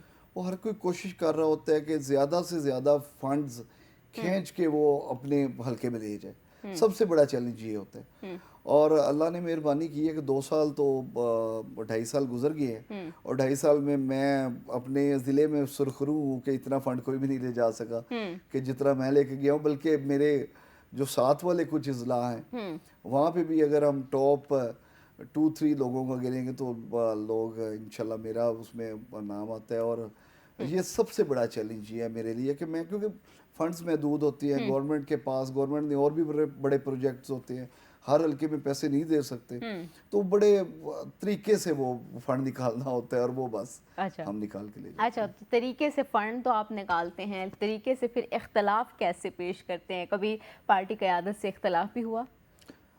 पार्टी क़यादत से मुख्तलिफ चीज़ों पे अगर कोई बुरी होगी तो इख्तलाफ होगा, लेकिन पार्टी का एक मेहरबानी है कि ख़ास तौर पे सीएम साहिबा और मियां नवाज शरीफ साहब, उन दोनों की मेहरबानी है कि वो हमें टाइम देते हैं। हम जो हमारा, और वो पूछती हैं खुले दिल से। अभी मेरी लास्ट वीक में मुलाकात हुई थी, तो उन्होंने बड़े खुले दिल से पूछा कि आप बताएं कि क्या बुराई भी है, तो जो हो, जो लोगों हमें फील हो रही हो लोगों की, तो वो हम बताते भी हैं, और उस पर फिर काम भी बड़ी जल्दी उसको यानी ठीक करने की कोशिश बड़ी जल्दी की जाती है। ठीक करने की कोशिश बड़ी जल्दी की जाती है। अच्छा, साथ में ये भी बताएं कि कभी ऐसा हुआ है, अक्सर देखते हैं असेंबलियों में सियासतदानों की बड़ी लड़ाइयाँ हो रही होती हैं, एक दूसरे के ऊपर बजट की कॉपियाँ फेंकी जा रही होती हैं, और बड़ा अजीब सा माहौल टीवी के ऊपर आ रहा होता है। कभी किसी सियासतदान के साथ टकराव हुआ हो और वो आज तक आप भुला ना पाए हो? नहीं जी, मेरे तो सारे ही मेरे लिए काबिल एहतराम है। कोई मेरे वालद साहब के साथ रहे हैं अच्छा। एमपीएस, कुछ मेरे भाई के साथ थे, हाँ। कुछ वालदा के साथ, हम्म। कुछ अभी मेरे साथ हैं, तो कुछ किसी की फैमिली है, तो वो पुरानी फैमिलीज हम जो हैं सियासत में, वो हमारा आपस में इतना रख रखाव और इतना वो आपस में प्यार है कि हम उस साइड पे हो हुकूमत की, या ओपोजिशन में हो या हुकूमत में हो, तो सबका बड़ा अच्छा टाइम गुजरता है, और अभी भी ऐसे ही है। और मैं साहब ये जो बजट में वो एक स्पीच के दौरान होता है, ये डेमोक्रेसी का हुस्न है अच्छा। कि इख्तलाफ भी लोगों को होता है, वहाँ पे ओपोजिशन ने इख्तलाफ ही करना है, लेकिन जो ज़ाती एक हाँ। सतह पे है ना, वो किसी से कुछ भी नहीं, सारे इज्जत काबिल इज्जत है। 4-4 लाख लोगों के वोट लेके सारे आए होते हैं असेंबली में। कोई भी ऐसा नहीं होता कि जो कोई ऐसा बुरा या किसी बुरी फैमिली से हो। तो बड़ा अच्छा हमारा टाइम गुजर रहा है, और असेंबली में ओपोजिशन हुकूमत का जब हम उसके वो एक डेमोक्रेसी से हट के होते हैं, हम सारे इकट्ठे होते हैं। अच्छा, अगर जमात और पाकिस्तान के मफाद में टकराव आए तो किसका साथ देंगे? 100% पाकिस्तान। पाकिस्तान का साथ जी देंगे। बिल्कुल। अच्छा, फ्यूचर को लेके क्या प्लान्स हैं अपने हल्के के हवाले से? फ्यूचर को लेके जी, मैं अपने हलके में पार्क बनाना चाहता हूँ, जिसमें एक फैमिली पार्क या लेडीज़ पार्क अलहदा हो, जेंट्स अलहदा हो, मेरे हलके में ज़रूरत है। एक मुझे मेरा शहर सुखे की है, वहाँ पे मुझे स्टेडियम की बड़ी अशद ज़रूरत है, वो मेरे प्लान्स हैं। और रोड्स काफ़ी बनने वाली हैं, क्योंकि मैं एक दरिया की बेल्ट पे मेरा एरिया, तो सैलाब की वजह से रोड टूटते बहुत हैं, वो बनने वाले हैं। उसके अलावा मैं अपने हलके में यूनिवर्सिटी बनाना चाहता हूँ। वैसे यूनिवर्सिटी का कैंपस भी अगर बन जाए तो मैं, और उसको अभी क्योंकि मेरे डिस्ट्रिक्ट में यूनिवर्सिटी बन रही है, तो वो हलके में यूनिवर्सिटी का कैंपस बनाना चाहता हूँ। और बेतहाशा ऐसे काम है कि जो डेली हम सोचते हैं कि हमने ये करने हैं। 1122 के ऑफिस एक बनने वाला है, एक है मेरे हलके में, एक और बनने वाला है, उसका भी सीएम डायरेक्टिव इशू हो गया है।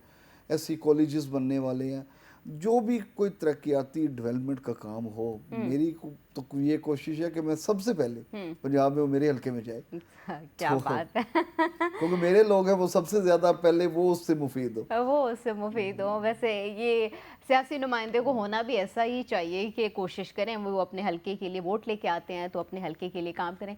सर, कोई मैसेज देना चाहें तो आप मैसेज दे सकते हैं। मैं जी बिल्कुल एक मैसेज देना चाहता हूँ पाकिस्तान को, कि हमारा मुल्क बड़ा खूबसूरत मुल्क है, और हम इस मुल्क के जितने भी वासी हैं, हमें चाहिए कि इस मुल्क को हम और ज़्यादा बेहतर कर सके। दुनिया के बड़े ममालिक ऐसे हैं जहाँ पे हमारे नौजवान भाग के या वो कश्तियों के थ्रू जाने की कोशिश कर रहे हैं, उनसे बेहतर ये पाकिस्तान है। अगर आपने कुछ वहाँ पे जाके उस मुल्क के लिए बेहतर करना है, वो इस मुल्क में बेहतर करे, ये आपको उससे ज़्यादा देगा। और ये इस पाकिस्तान में इस्तेकाम आना चाहिए। ये जो हमारी आपस की लड़ाइयाँ हैं ये ख़त्म होनी चाहिए और एक ही चीज़ सामने होनी चाहिए कि पाकिस्तान तरक्की कैसे करे। आपका शुक्रिया। पाकिस्तान तरक्की कैसे करेगा। ऑन इंतज़ार भट्टी साहब, आपका बहुत बहुत शुक्रिया, आपने अपना कीमती वक्त दिया है। नाजरीन, आपने भी सुनी है आज की कॉन्वर्सेशन ऑन इंतज़ार भट्टी की। हमने पर्सनल लाइफ के ऊपर भी की, उनकी पॉलिटिकल लाइफ के ऊपर भी की कि किस तरह वो सियासत में आए और किस तरह उनकी ये जर्नी शुरू हुई।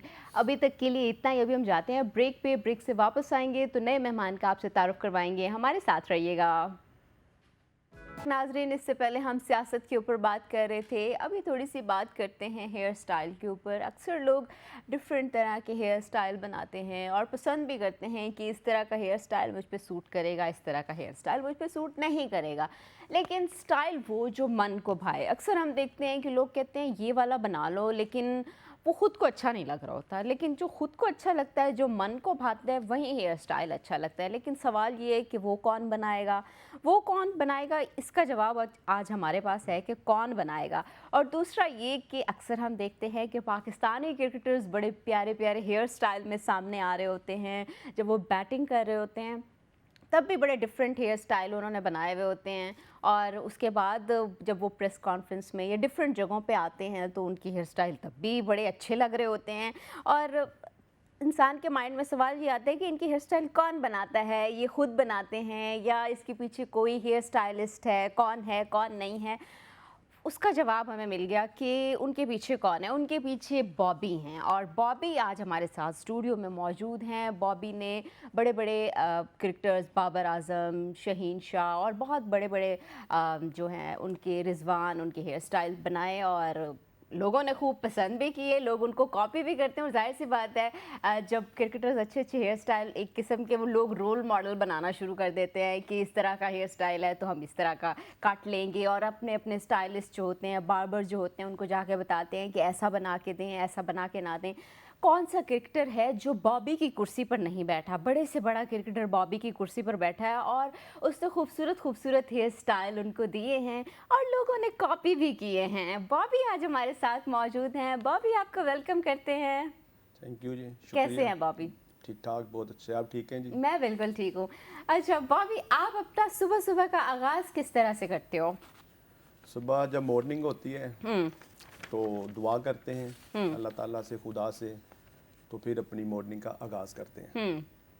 अच्छा। और जो रूटीन में होता है, फ्रेश होना, नाश्ता करना, जिम जाना, तो फिर बाद में सलून आ जाना। अच्छा, बाबर आजम, शाहीन शाह अफरीदी, रिजवान, बड़े बड़े नाम जिनके आपने हेयर स्टाइल बनाए हैं और बना भी रहे हैं।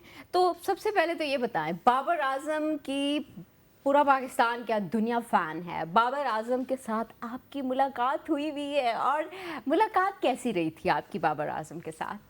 बाबर आजम की बात करें तो जब मेरे पास थे ना, मोहम्मद आमिर आया हुआ था और अमाद वसीम था। तो बाबर आजम फर्स्ट टाइम आए थे, ये 10 साल पुरानी बात है, 10-11 साल पुरानी बात है। मैं उनका काम कर रहा था तो पीछे ना सोफे पर वेट कर रहे थे क्योंकि अच्छा। उन्होंने उनके साथ जाना था कहीं। तो वो बाबर आजम जो आया था ना, इनके साथ आमिर था, मोहम्मद आमिर था और अमाद वसीम था, इनके साथ आया हुआ था। मैंने बाबर भाई से बोला, मैंने कहा बाबर भाई आए मैं आपका हेयर स्टाइल बनाऊं आपके फेस के अकॉर्डिंग। उन्होंने कहा नहीं, मैंने अभी नहीं कटिंग करानी, मेरा अभी हेयर कट होने वाला नहीं है, मैंने अभी एक वीक या 2 वीक पहले करवा लिया है। मैंने कहा इट्स ओके। वो बैठ गए पीछे। तो जब मैंने फिर मोहम्मद आमिर का हेयर स्टाइल बनाया, अमाद वसीम का हेयर स्टाइल बनाया उनके फेस के अकॉर्डिंग, तो फिर बाबर भाई ने भी कहा कि मेरे भी हेयर चेक करें ज़रा, मुझे कौन सा स्टाइल सूट करेगा। फिर मैंने उनको सीट पे बिठाया तो मैंने सिर्फ उनकी ट्रिमिंग की और बालों में उनका ना वेट ज़्यादा था बालों का। अच्छा। मैंने थोड़ी सी लेट्स की बालों में, लेट्स करके उनके बाल मैंने उनके फेस के अकॉर्डिंग बना के दिए। मैंने कहा बाबर भाई अभी आप 1 से 2 हेयर कट करवाएंगे तो फिर आपके फेस के अकॉर्डिंग आपका स्टाइल मैनेज होगा। तो वो तो हैप्पी हुए, उनको स्टाइल अच्छा लगा जब मैंने फर्स्ट टाइम उनकी कटिंग की। और शुक्र है खुदा का कि अब 10-11 साल हो गए हैं, कंटिन्यूस मेरे से ही हेयर स्टाइल बनवा रहे हैं। अच्छा। अब मैंने उनके थोड़े से हेयर लंबे किए हैं, कभी हम शॉर्ट कर देते हैं। बियर्ड का स्टाइल भी मैं खुद मैनेज करता हूँ उनके फेस के अकॉर्डिंग। और सबसे अच्छी बात उनकी ये है कि वो जो मैं उनको स्टाइल बताता हूँ ना, उसमें वो एग्री हो जाते हैं। अच्छा, नखरे नहीं करते। नो नो नो, उनके माइंड में कभी नहीं आया कि ये मेरा स्टाइल ऐसा नहीं ऐसा होना चाहिए था। हाँ, मशवरा जरूर देते हैं अच्छा, कि मेरी लुक चेंज कर दे। तो फिर डिसीजन कैसे लेते हैं? म्यूचुअली डिसीजन लिया जाता है या आप ही बताते हैं कि ये नहीं, ये चलेगा? मोस्टली मैं ही पहले उनको गाइड करता हूँ कि ऐसे हेयर स्टाइल बनाएं, फिर उनको बना के दिखाते हैं मिरर के सामने जब बैठे होते हैं कटिंग के लिए। उनको पूरा गाइड करते हैं कि बाबर भाई आप ऐसा स्टाइल बनाएं, ये आपको स्टाइल सूट करेगा। फिर सेम टाइम वो भी बताते हैं कि नहीं आज मेरी लुक चेंज कर दो, आज मेरे बाल शॉर्ट करो, आज मुझे इस तरह का हेयर स्टाइल चाहिए। फिर हम एक दूसरे के कम्युनिकेशन से हम चलते हैं फिर। अच्छा, तो कभी ऐसा हुआ है कि बाबर आजम ने किसी का कॉपी किया हो हेयर स्टाइल की, इस तरह का मुझे बिल्कुल सेम बना के दो? ऑनेस्टली बात करूंगा, आज तक उन्होंने कॉपी नहीं किया। अच्छा, कॉपी जहाँ तक कर मुझे पता है ना कि इतना अरसा मेरे पास आते हो गए, मैंने जो भी उनका स्टाइल बनाया है ना, तो लोग कॉपी उनके स्टाइल करके मेरे पास आते हैं कि जी मुझे ये बाबर आजम जैसा हेयर स्टाइल बना के दें। अच्छा, अभी जो तो उन्होंने किसी क्रिकेटर का कॉपी नहीं किया? नहीं, उन्होंने कभी नहीं कॉपी किया। उनको लोग कॉपी करते हैं, बाबर आजम ने कभी किसी को कॉपी नहीं किया। और अभी भी उनका कंटिन्यू जो हेयर स्टाइल चल रहा है ना, मैंने ये सेट बैंड शॉर्ट रखे हुए हैं, थोड़े से पीछे से लॉन्ग रखे हैं, ऊपर से थोड़ी सी हाइट दी हुई बालों की। तो आजकल ये स्टाइल चल रहा है उनका। अच्छा, आजकल ये। और लोग, मुझे पता है कि कितना कस्टमर आता है, लाहौर से बाइट से लोग आते हैं, हाँ। अक्सर इस्लामाबाद से लोग आते हैं और बाबर आजम की पिक्चर दिखाते हैं कि इस तरह का हमें हेयर स्टाइल चाहिए। अच्छा, तो बहुत सारे लोग आते हैं, वो आपको दिखाते हैं पिक्चर की ये वाला हेयर स्टाइल हमें बना के हाँ जी, मोस्टली अब अभी 2-4 दिन पहले की बात है कि कस्टमर आए हुए थे, 3-4 लड़के आए थे, स्टूडेंट थे, तो मुझे कह रहे जी बाबर आजम जैसा हमें हेयर स्टाइल बना के दें। अच्छा। अच्छा, मिजाज कैसा है बाबर का? अगर उनके मिजाज की बात करें तो जब वो आके बैठे होते हैं ना हाँ, चेयर के ऊपर, हाँ। उन्होंने कभी किसी से कोई बात नहीं करनी। अच्छा। बड़े कूल माइंडेड बंदे हैं। कोई बात अगर हम उनसे करते हैं तो उनका जवाब जरूर देते हैं। अगर कोई सम टाइम आ जाता है ना, किसी ने सेल्फी वगैरह लेनी हो, तो सेल्फी भी उनके साथ जरूर लेते हैं वो। अच्छा। हाँ जी। सही। अच्छा, तो कभी ऐसा हुआ है कि कुछ आपने कट किया हो, हेयर कट किए हों, और उसके बाद अक्सर हम देखते हैं रील्स आ रही होती हैं कि बार्बर के ऊपर गुस्सा निकल रहा होता है किसी तो किसी क्रिकेटर ने ऐसा किया आपके साथ? नहीं, मोस्टली जब भी मैं उनका हेयर स्टाइल बनाता हूँ ना, जब भी लास्ट टाइम जब मैंने उनका हेयर स्टाइल बना के भेजा ना, तो हमारे जो क्रिकेटर हैं, बिलीव करेंगे वो उनको कॉपी कर रहे थे। अच्छा। मुझे, मैं उनके नाम नहीं लेता, हाँ, लेता हाँ। 3-4 लड़कों ने मुझे वैसे आप बोला। ले भी सकते हैं, कोई अच्छी बुरी बात नहीं है मेरे ख्याल में। अगर किसी का हेयर स्टाइल अच्छा है और किसी ने अडॉप्ट कर लिया, कॉपी कर लिया है, तो बुरी बात नहीं है नहीं, ये। बुरी बात तो नहीं है, लेकिन फिर भी मैं कह रहा हूँ कि वो ना हारिस रऊफ है, अच्छा। उन्होंने मुझे 2-3 दफा कहा। हाँ। हालांकि हारिस रऊफ ही मेरे से कटिंग करवाते हैं। हाँ। उन्होंने मुझे 2-3 दफा कहा हाँ। कि यारो जो बाबर भाई के बाल पीछे से आपने लेयर्स रखी हैं, लॉन्ग रखे हैं, तो मुझे कैसा लगेगा, मुझे सूट करेगा? मैंने कहा हारिस भाई क्यों नहीं सूट करेगा। अब हारिस भाई का भी हम उसी पैटर्न में लेके चल रहे हैं। अच्छा। हाँ जी। तो ज्यादा अपने बालों को लेके कॉन्शियस कौन है? कॉन्शियस तो सारे भी ही हैं। देखें जितने क्रिकेटर हैं वो यही कहते हैं कि हमारा स्टाइल जो सबसे मुख्तलिफ और डिफरेंट होना चाहिए। और सब मेरे ख्याल से जिस तो तरह, कभी डिफरेंट बनाते बनाते बहुत ही डिफरेंट हो गया? हाँ एक दफा हुआ भी था। अच्छा, हाँ वो जी, वो वो बड़ी वाकया मजे की शेयर बात कर। है कि वो हाँ। मोहम्मद आमिर का ना, अच्छा। मैंने उनको बोला, मैंने कहा अमर भाई आपका स्टाइल जो ना, हम इसको ना पम्प्स करते हैं, कर्ल्स, तो वो सूट करेगा आपके ऊपर। उनके बालों में कलर वगैरह किया हुआ था, डाई भी किया हुआ था, लेकिन कर्ल तो हो गए थे, बाल उनके बड़े अच्छे लग रहे थे।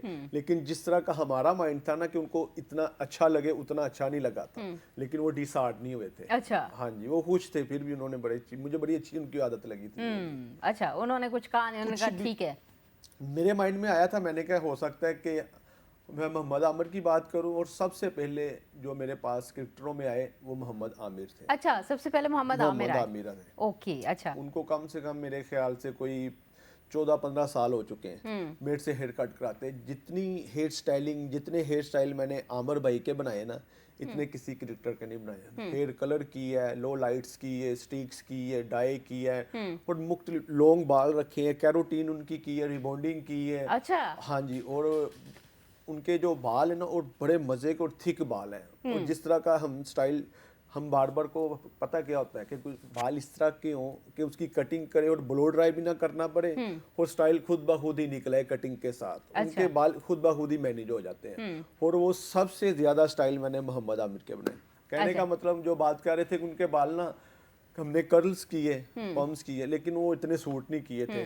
तो आमिर भाई को भी पता चल गया था कि इतने मुझे अच्छे नहीं लगे। अच्छा, उनको पता चल गया हाँ, था। पता चल जाता ना कि स्टाइल देख के। हाँ। और फिर उन्होंने क्या किया, उन्होंने कहा यार इसको थोड़ा सा शॉर्ट कर दे।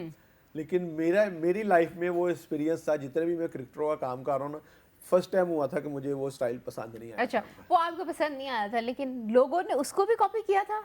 लोग करते हैं कॉपी। हाँ। आपको पता है कि लोग जो फैन इनके होते हैं क्रिकेटरों के, आप बिलीव करेंगे, वो आपको लग रहा होगा, लेकिन मैंने ना हाँ। शहीन फरीदी का, लेकिन कलर जो ना नेचुरल कलर उनका खुद का है, उसका कलर है, हम वोम कलर है उसका, जिस तरह से होता है ना चॉकलेट कलर, उसमें कलर आता है। तो लोग मेरे पास पिक्चर्स लेके आते हैं शहीन फरीदी का, हालांकि मैंने कलर नहीं उनका किया, नेचुरल कलर है उनका। अच्छा, आपको हाँ। तो पठान है, उनके बाल हाँ। खुद के इतने प्यारे कलर होते हैं। तो मुझे कस्टमर आके बताते हैं कि जी मुझे शहीन फरीदी जैसा हेयर कलर करके दें। अच्छा। हाँ जी, वो कलर करवाते मैं हाँ। उनको कर देता हूँ, क्योंकि मेरा तो काम है। अच्छा, तो फिर आप मतलब जो कलर थीम होते हैं वो कहते हैं बड़ा सिलेक्ट करना पड़ता है कि किसी के कम्प्लेक्शन पे सूट कर रहा है, नहीं कर रहा, तो वो भी आप बताते हैं फिर कि ये जी, वाला जी। कराना चाहिए, ये नहीं कराना चाहिए। जी जी, ऐसे ये जो अफगानिस्तान का है, ये क्या नाम है इसका लड़के का, राशिद खान। हाँ। राशिद खान का फर्स्ट टाइम उसने ना, जब लॉर्ड कलंदर के मैच थे ना, पीएस इधर आया हुआ था, अपना पीसी में ठहरे हुए थे, उनको पता था कि बॉबी इनका सबका, शहीन का भी काम करता है, हारिस रऊफ का भी काम करता है, तो फ़खर ज़मान का भी काम करता है। फ़खर भाई ने मुझे फ़ोन किया कि यार आके ना राशिद खान का काम करना, उसको वो कलर चाहिए, तो उसको बताना है, गाइड करना है, अपने कलर करवाना है ये। मैं फिर फर्स्ट टाइम मिला राशिद भाई से, बातचीत हुई मेरी, तो मुझे बड़ा अच्छी लगी उनकी गुफ्तगू। उन्होंने कहा जी आप कलर अपनी। अच्छा, राशिद उर्दू में बात कर सकते हैं? जी जी, राशिद खान अच्छी साफ उर्दू में, बिल्कुल मतलब उर्दू ये में, थोड़ी जिस थोड़ी तरह हमारी टॉक हो रही है ना, हाँ। इसी तरह बातचीत कर हाँ, रहे थे। क्या बात है, लेकिन जो अफगानिस्तान से उनका ताल्लुक है। अच्छा। हाँ जी, जो एक्सेंट वो पठानों वाला ही था। अच्छा, एक्सेंट वही हाँ था। जी। और जब उन्होंने मुझे कहा ना बोई भाई आपने ना मुझे हेयर कलर करके देना है मेरे फेस के अकॉर्डिंग, हालांकि उन्होंने कहा मैं इंडिया भी जाता अच्छा, हूँ। अभी मुझे ब्रेक के लिए कहा जा रहा है, ब्रेक से वापस आएंगे तो फिर राशिद के ऊपर मजीद कॉन्वर्सेशन करेंगे। नाजरीन कहीं मत जाइएगा, हमारे साथ रहिएगा। हमारे साथ बॉबी मौजूद हैं, बॉबी के साथ चल रही है कॉन्वर्सेशन, कौन से हेयर स्टाइल किस पे सूट करते हैं और किस क्रिकेटर का कौन सा हेयर स्टाइल उन्होंने बनाया है। अभी थोड़ा सा राशिद खान के बारे में भी पूछते हैं। अच्छा, तो जब राशिद आपके पास आए तो किस तरह का उन्होंने कहा कि मुझे हेयर स्टाइल बनाना है, और किस तरह से आपने? राशिद खान जब मेरे पास, मैं उनके पास गया था पीसी में ना, तो मेरी उनसे बातचीत हुई, तो उन्होंने कहा बोई भाई मेरा हेयर स्टाइल, मुझे मेरे फेस के अकॉर्डिंग मेरी बियर्ड का स्टाइल, मेरे हेयर का स्टाइल कैसा रहेगा। मैंने फिर उनको 2-3 हेयर स्टाइल दिखाए और मशवरा दिया। मैंने कहा आप इस तरह का हेयर कलर करवाएं और थोड़े से बाल आप हेयर शॉर्ट रखें और वो चीज़ सूट करेगी। उन्होंने कहा जी मुझे करके दिखाएं जरा। आपको पता है कि फिर वो राशिद खान एक बड़ा नाम है और अच्छा क्रिकेटर है, और मुझे भी था कि यार मैं इसका काम करूँगा, अच्छा काम होगा तो जाहिर सी बात है फिर वो भी कहेगा मैंने पाकिस्तान से काम करवाया है, तो हमारे पाकिस्तान का ही नाम रोशन होगा। और जब मैंने उसका काम किया, शुक्र है खुदा का है कि इतना सेटिस्फेक्शन उसको हुई, कहता मैंने इंडिया से काम करवाया, कहता पूरे वर्ल्ड से काम करवाया, मुझे इतना अच्छा काम नहीं किसी का लगा जितना अच्छा। आपने मेरे फेस के अकॉर्डिंग मेरी लुक बनाई। और जब उसका मैंने काम किया, मैंने उसके हेयर काम क्या किया, मैंने उसके बियर्ड का स्टाइल बनाया, थोड़े से लाइट किए बाल, ठीक है ना, हेयर कट किया मैंने, फिर उसके मैंने ना लो लाइट चम्स की है और मैंने ऐश ग्रीन कलर किया। बिल्कुल मैंने माइनस से कोई समझ लीजिए 100 में से कोई 10% मैंने उसके बालों में कलर किया। अच्छा। और इतना सूट किया उसको, बड़ा हैप्पी हुआ। बाद में मुझे कहता है जी आपने जाना नहीं, तो बैठ के फिर मेरे साथ खाना खा जाना है। कहता मैं इतना खुश हुआ हूँ। हाँ। मैंने कहा नहीं राशिद भाई आप खाना खाएं, मैं जा रहा हूँ, मैंने अपॉइंटमेंट से है, मैंने अभी और भी काम करना है। कहता नहीं, उसने जाने नहीं दिया। इतनी खुशी थी उसको, मैं आपको अच्छा। बता नहीं सकता। फिर उसने मुझे खाना खिलाया, बैठे रहे, बातचीत की, तो बड़ा अच्छा लगा था मुझे उसका काम करके। अच्छा, तो उनकी कॉन्वर्सेशन से अंदाज़ा हो रहा था कि इनकी जो लैंग्वेज है वो उर्दू नहीं है, या बोलने में थोड़ी मुश्किलात आ रही थी उनको? नहीं, मुझे जो भी मैंने उनसे बातचीत हाँ। की ना, तो मुझे तो क्लियर बात, जिस तरह हम उर्दू में बात कर रहे हैं ऐसे ही बात कर रहे थे। और बड़ा अच्छा और बड़ा डिसेंट लड़का था। मुझे अच्छा। तो बड़ा अच्छा लगा उनसे किस मिलकर। नेचर के थे? थोड़े सीरियस थे या मज़ाहिया थे? किस हम तरह के अक्सर थे? देखते हैं जब मैच हो क्रिकेट में खेल रहे होते हैं, जाहिर सी बात उन्होंने अपने हम लोग को करना होता है प्रेजेंट, तो उसकी वजह से तो वो मैं देखता हूँ कि बड़े गुस्से में होते हैं। जब हम रूटीन में बात कर रहे थे ना, जब काम कर रहे थे, उस तरह का माइंड और अभी का माइंड बड़ा डिफरेंट था दोनों में से, और मुझे बड़ा अच्छा लगा, बड़ा कूल माइंड। ऐसे जैसे कोई एक दोस्त बैठा हुआ है मेरे पास, जैसे बड़ा पुराना जानता है इसको, 2-4 साल पहले मेरे से काम करवा रहा है, मुझे ऐसा फील हो रहा था। मुझे ये फील ही नहीं हुआ कि मैंने इसका फर्स्ट टाइम काम किया है। अच्छा। और इतना कूल माइंड, बड़ा अच्छा अच्छा, लगा था तो मुझे। स्टाइल कॉन्शियस थे वो भी? हाँ जी, मैंने आपको पहले बोला जितने भी अच्छा, कोई क्रिकेटर, क्रिकेटर ऐसा है जो इतना ज़्यादा स्टाइल कॉन्शियस ना हो? जो आपके माइंड में हो कि ये इतना स्टाइल कॉन्शियस नहीं है? मोहम्मद रजवान जो है ना, हाँ। वो कहता है कि मेरा बस डिसेंट स्टाइल कटिंग हो जाए। उन्होंने अच्छा। शुरू में ना, मैंने उनके कई दफा बाल लाइट किए, हेयर लाइट मैंने किए, उनका हेयर स्टाइल बनाया थोड़ा स्टाइलिश था। कहते नहीं बॉबी भाई, मुझे बिल्कुल सिंपल स्टाइल चाहिए। अच्छा। और मैं जानता हूँ कि जो मोहम्मद रजवान है ना, ये इतने कॉन्शियस नहीं है कि मेरा अच्छा। स्टाइल कोई इस तरह का हो। मतलब ग्रूमिंग के मामले में इतने कॉन्शियस नहीं? बिल्कुल सिंपल सादा अच्छा। बंदा है। वो कहता है कि मेरा बस डिसेंट स्टाइल हो, बस अच्छा लगे, सूट करे।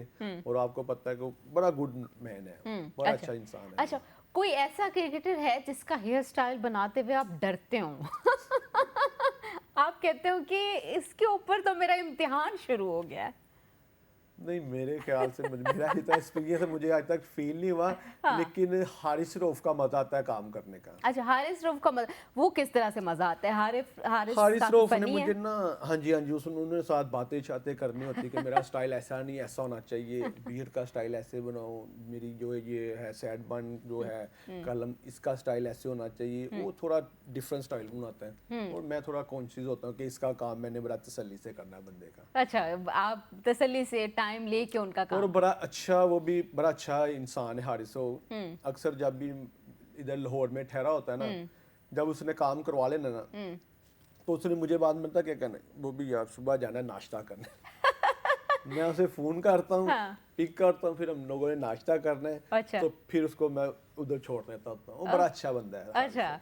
अच्छा, और दूसरा हसन अली को लेके बहुत से लोग बहुत ज़्यादा एक्साइटेड भी होते हैं, उनके कुछ अंदाज भी इस तरह के हैं, वीडियो क्लिप्स भी आ रहे होते हैं, लोग बहुत ज़्यादा देख भी रहे होते हैं, तो हसन अली के बारे में? समझ ले, जिस तरह आप हसन अली को हम देखते हैं ना, क्रिकेट में खेल रहा होता है, जिस तरह की उसकी एक्टिविटी होती है, बड़ा मजाकिया सा शुगर, वो वैसे ही लड़कों से बातें आगे करता है। अच्छा। ऐसे ही जैसे कि बड़ा पुराना कि उनका कोई बचपन का दोस्त है, कोई बड़ा ऐसे बातें कर रहा होता है कि उनके उसके माइंड में कुछ भी नहीं होता, उसने जो उसके दिल में है, माइंड में उसने उसने बात कर देनी, बच्चों को छेड़ना, मजाक करना। और सबसे मुझे उसकी अच्छी बात ये लगती है, हालांकि कितना बड़ा नाम है, उसके दिल में, उसके माइंड में जरा ये चीज़ नहीं होती कि मैं इतना बड़ा स्टार हूँ, मैं इन बच्चों के साथ मजाक कर रहा हूँ, शुगल कर रहा हूँ। वो बच्चे भी हो रहा एंजॉय करते हो, खुश होते हैं जब हसन अली आता है ना। उन्होंने जब हेयर स्टाइल बनवाना है, कटिंग करानी है, अब पहले तो मैंने उनके बाल लंबे रखे हुए थे। अच्छा। लंबे बाल रखे हुए तो फिर मैंने उनके बालों में लो लाइट्स की, स्ट्रीक्स की। अब शॉर्ट जब उन्होंने बाल करवाए ना, तो मैंने कहा अले हसन भाई आपको सूट नहीं करेंगे। कहता नहीं नहीं नहीं, नहीं काट दो। मैं अब खुद ही शुरू होने लगा था काटने के लिए। और बड़ा जोली सा बंदा है। अच्छा, तो अच्छा ये भी आप ही बताते हैं कि अभी इस टाइम पे आप लॉन्ग हेयर रख लो, इस टाइम पे ना रखो, कट करा दो? हसन अली के जो स्टाइल है ना, मोस्टली उसने मुझे ही बताए हैं। अच्छा। नहीं जी, और जब मैं उन्हें कहता हूँ कि नहीं भाई आप हेयर लंबे रखें या शॉर्ट रखें या इस तरह की कटिंग करवाए, नहीं नहीं मेरे बाल हैं या तेरे बाल हैं, जिस तरह मैं कह रहा हूँ उस तरह करना। मैंने कहा ठीक है भाई। अच्छा, वो खुद से बताते मैं हैं कहता हूँ कि वो सारे स्टाइल उन्होंने खुद, पिछले दिनों ऐसे लाइट करवा रहे बाल, यहाँ से पीछे से लंबे थे, ऊपर से स्पाइस थे। फिर उन्होंने लो लाइट्स करवाई, ऐश ग्रीन कलर जो आजकल चलता है, वो उन्होंने थोड़ा थोड़ा सा बालों में कलर करवाया।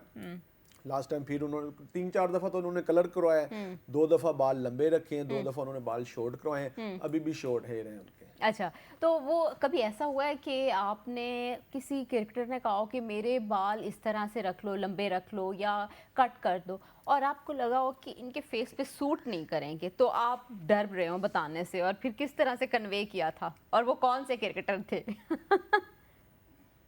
वो क्रिकेटर मेरे माइंड में अभी इस तरह की बात हाँ। तो नहीं है, लेकिन अच्छा। एक क्रिकेटर हाँ, हाँ। है जिसको मैं अक्सर कहता हूँ कि ये आप बाल अपने ना लंबे रखें, आपको सूट करेंगे, वो बाबर आजम है। अच्छा। उसको मैं अक्सर कहता हूँ कि अब छोटे बालों से निकल आए बाबर हाँ। भाई, अब थोड़े से बाल लंबे रखें। अब उन्होंने बाल लंबे रखे हैं, अभी जो PSL का मैच है ना, हाँ।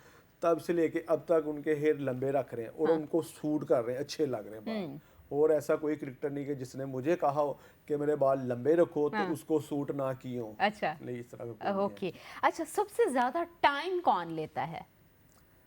टाइम मेरे ख्याल से सबसे ज्यादा टाइम मोहम्मद आमिर को लगता है। मोहम्मद आमिर को लगता है। अच्छा, मोहम्मद आमिर कॉन्शियस है मोहम्मद आमिर इतने ज्यादा? मैं कहता हूँ कि वो अपना तो खुद हेयर स्टाइल मैनेज कर लेते हैं। कटिंग जब मैं कर लेता हूँ तो अपने हाथों से खुद हेयर स्टाइल बना लेते हैं। अच्छा। हाँ जी, इतना एक्सपीरियंस है उनका हेयर स्टाइल बनाने में। और उन्होंने मुझे आके बताना है कि आज मेरे बाल यहाँ से शॉर्ट कर दो, लुक चेंज कर दो। और मोस्टली मुझे इतने क्रिकेटर नहीं बताते जितना मोहम्मद आमिर कहता है। वो टाइम मेरे ख्याल से उनको कम से कम 5 घंटे 6 घंटे इतने लग ही जाते हैं उनका काम करते करते में। अच्छा। अच्छा, तो सबसे ज्यादा मज़ाहिया क्रिकेटर कौन है जो सबसे ज्यादा फनी हो और बातें और किस्से तो खत्म ही ना होते हो? और कोई किस्सा हमारे साथ भी शेयर करें ताकि हमें भी फील आए कि सबसे जो फनी है ना, हाँ। वो हसन अली है। अच्छा, हसन अली है। वो यही है कि उनका जो मजाकिया जो एक सीन है, जो मुझे पिक्चर नजर अभी आ रही है और म्यूजिक लगाओ तो जिस तरह वो रूटीन में आपने वीडियो देखी होंगी डांस करना, वो बैठे बैठे चेयर पे अपने आप को ना झूमना शुरू कर लेते हैं। अच्छा, तो हाँ जी। तो आपको भी उन्होंने कोई डांस वांस दिखाया? नहीं, उन्होंने बस थोड़ा बहुत है एक आधा स्टेप कर लिया, तो बस इस तरह की उनकी एक्टिविटी होती है। अच्छा। और मैंने आपको पहले बताया कि वो इतना बड़ा स्टार है तो उसके माइंड में ये चीजें होती नहीं है। और सुकून से बैठा है, काम करा रहा है। कोई अगर आ गया बंदा या मुझे सेल्फी लेनी है, सुकून से सेल्फी बनवा के वो बड़े जोली से बंदा है। अच्छा, और फखर जमान के बारे में बताएं। फखर जमान किस तरह के, उन्होंने कैसा स्टाइल बनवाया अपना? फखर जमान का जब मेरे पास फर्स्ट टाइम आए ना, उन्होंने जब ये चैंपियन ट्रॉफी थी, वो उन्होंने 100 स्कोर किया था, उसमें विन करवाई थी उन्होंने इंडिया के खिलाफ, तो फाइनल मैच जीत के है ना। वो 1-2 हफ्ते बाद मेरे पास आ गए फखर जमान, क्योंकि ये सारे क्रिकेटर जब जहाँ जाते हैं ना, एक दूसरे को बताते हैं कि मैं उधर से कटिंग करा रहा हूँ, आप भी उधर चले जाइए। मेरे पास आना शुरू हो गया फखर भाई। इनकी क्लीन शेप थी, बियर्ड शेयर रखी नहीं हुई थी। लो जी, मैंने 6 से 7 साल लगे उनको गाइड करते कि आप बियर्ड का स्टाइल रखो, सूट करेगा, ये बियर्ड का स्टाइल रखो। अब आके उन्होंने बियर्ड का स्टाइल रखा है और वो कटिंग, वो कहते हैं जिस तरह की मर्जी कटिंग कर दें। अब बियर्ड का स्टाइल रखा है ना, तो उसमें वो बड़ा मुतमिन होते हैं, कहते हैं कि यार ये मुझे पहले ही आपकी बात मान लेनी चाहिए थी। अच्छा। अच्छा जी, मज़ीद इस पे बात करते हैं नाज़रीन। अभी हम जाते हैं ब्रेक पे, कहीं मत जाइएगा, हमारे साथ रहिएगा। साथ बॉबी मौजूद हैं जो अच्छे अच्छे हेयर स्टाइल बनाते हैं और बड़े बड़े क्रिकेटर्स के बनाते हैं। तो अभी थोड़ी सी बात करते हैं इमाद वसीम की। इमाद वसीम किस तरह के हैं, वो कितना टाइम लेते हैं? अमाद वसीम की बात करें तो अमाद वसीम जो मेरे पास सबसे शुरू में क्रिकेटर आने वाले में ना, उनमें उनका नाम भी है। अच्छा। अमाद वसीम बड़े पुराने मेरे पास आते हैं कटिंग के लिए ना।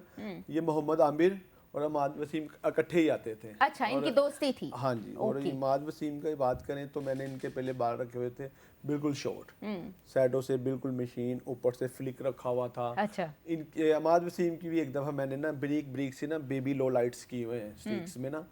और इनकी बात करें तो बड़ा अच्छा इंसान है, बड़ी गुफ्तगू होती है इसके साथ भी, बड़ी बातचीत होती है। अच्छा, और क्रिकेटरों की मज़े की बात ये है कि जब भी हमारे पास बैठे काम करा रहे होते हैं ना, हाँ। ऐसे लगता है जैसे एक फैमिली में बैठे हुए हैं। अच्छा। पूरी बातचीत करते हैं कि यार मेरे बाल ऐसे नहीं ऐसे बनाओ, जब मैं बॉल करता हूँ या बैटिंग करता हूँ मेरी आइज में आते हैं, आंखों में आते हैं, यहाँ से शॉर्ट कर दें, इधर से लंबे कर दें, इधर से ऐसे कर दें। और बड़ी अच्छी गुफ्तगू इनके साथ होती है। और मैंने जब इनके बाल शॉर्ट किए थे ना इसके अमाद वसीम के, तो मुझे कहते हैं यार थोड़े लॉन्ग ही अच्छे लगते हैं मुझे बाल। और ये अच्छा इंसान है अमाद। अच्छा, इमाद के साथ बेचा। तो अब्दुल रज़ाक कैसे हैं? अब्दुल रज़ाक के बारे में भी बताएं। अब्दुल रज़ाक के बारे में बताऊं तो बहुत अच्छे इंसान है, बिलीव करें आप। अच्छा। इतने अच्छे कि जब भी वो आते ना मेरे पास, हाँ। उन्होंने चुप करके आके बैठ जाना है। हाँ। बूबी भाई मेरा हेयर स्टाइल ऐसा बना दो, ऐसा अच्छा, बना दो। खुद बताते हैं वो? हाँ जी, खुद बताते हैं। एक दफा तो मैंने लाइट कर दिए, तो मुझे कहता नहीं यार इधर से भी छोटे करो, ऐसे स्टाइल रखो। और मैंने जो देखा ना उनके अंदर इतनी आजिज़ी है कि मैं आपको बता नहीं सकता। वैसे अच्छा। बैठे होते हैं मैंने वहाँ वो बंदा देखा है कि जितने लोग कस्टमर आए होते हैं उनके साथ उनकी गुफ्तगू होती है, बातचीत होती है, अगर कोई पूछ लेता है ना तो अब्दुल तो जाहिर सी बात है कोई क्रिकेटर भी आ ही जाते हैं जो अभी अनट्रेन लड़के खेल रहे हैं, वो टिप्स लेते हैं कि मुझे ऐसे बताएं बॉल कैसे करनी है, हिट कैसे लगानी है, उनको गाइड करते हैं। फिर मुझे बड़ा अच्छा लगता है उनकी ये अच्छा आदत। अच्छा। तो कलर के लिए भी कहते हैं कि कोई डाई कलर डिफरेंट करो, या अच्छा मुझे ये भी बताएं कि कोई ग्रे में भी कंफर्टेबल होता है? ग्रे तो करवाए थे इसने, हसन अली ने ग्रे करवाए थे बाल हाँ। एक दफा। और अभी ये जो अपना अर्जाक है ये तो बिल्कुल सिंपल नेचुरल सा कलर लगवाते हैं। अब एज ज्यादा होगी ना, हाँ। वाइट बाल निकल आते हैं हाँ। तो बिल्कुल नेचुरल सा कलर यूज करते हैं वो। अच्छा। और कलर भी खुद ही लेके आते हैं, अच्छा, कलर भी खुद लेके आते कलर हैं? खुद ही लेके आते हैं अर्जाक भाई।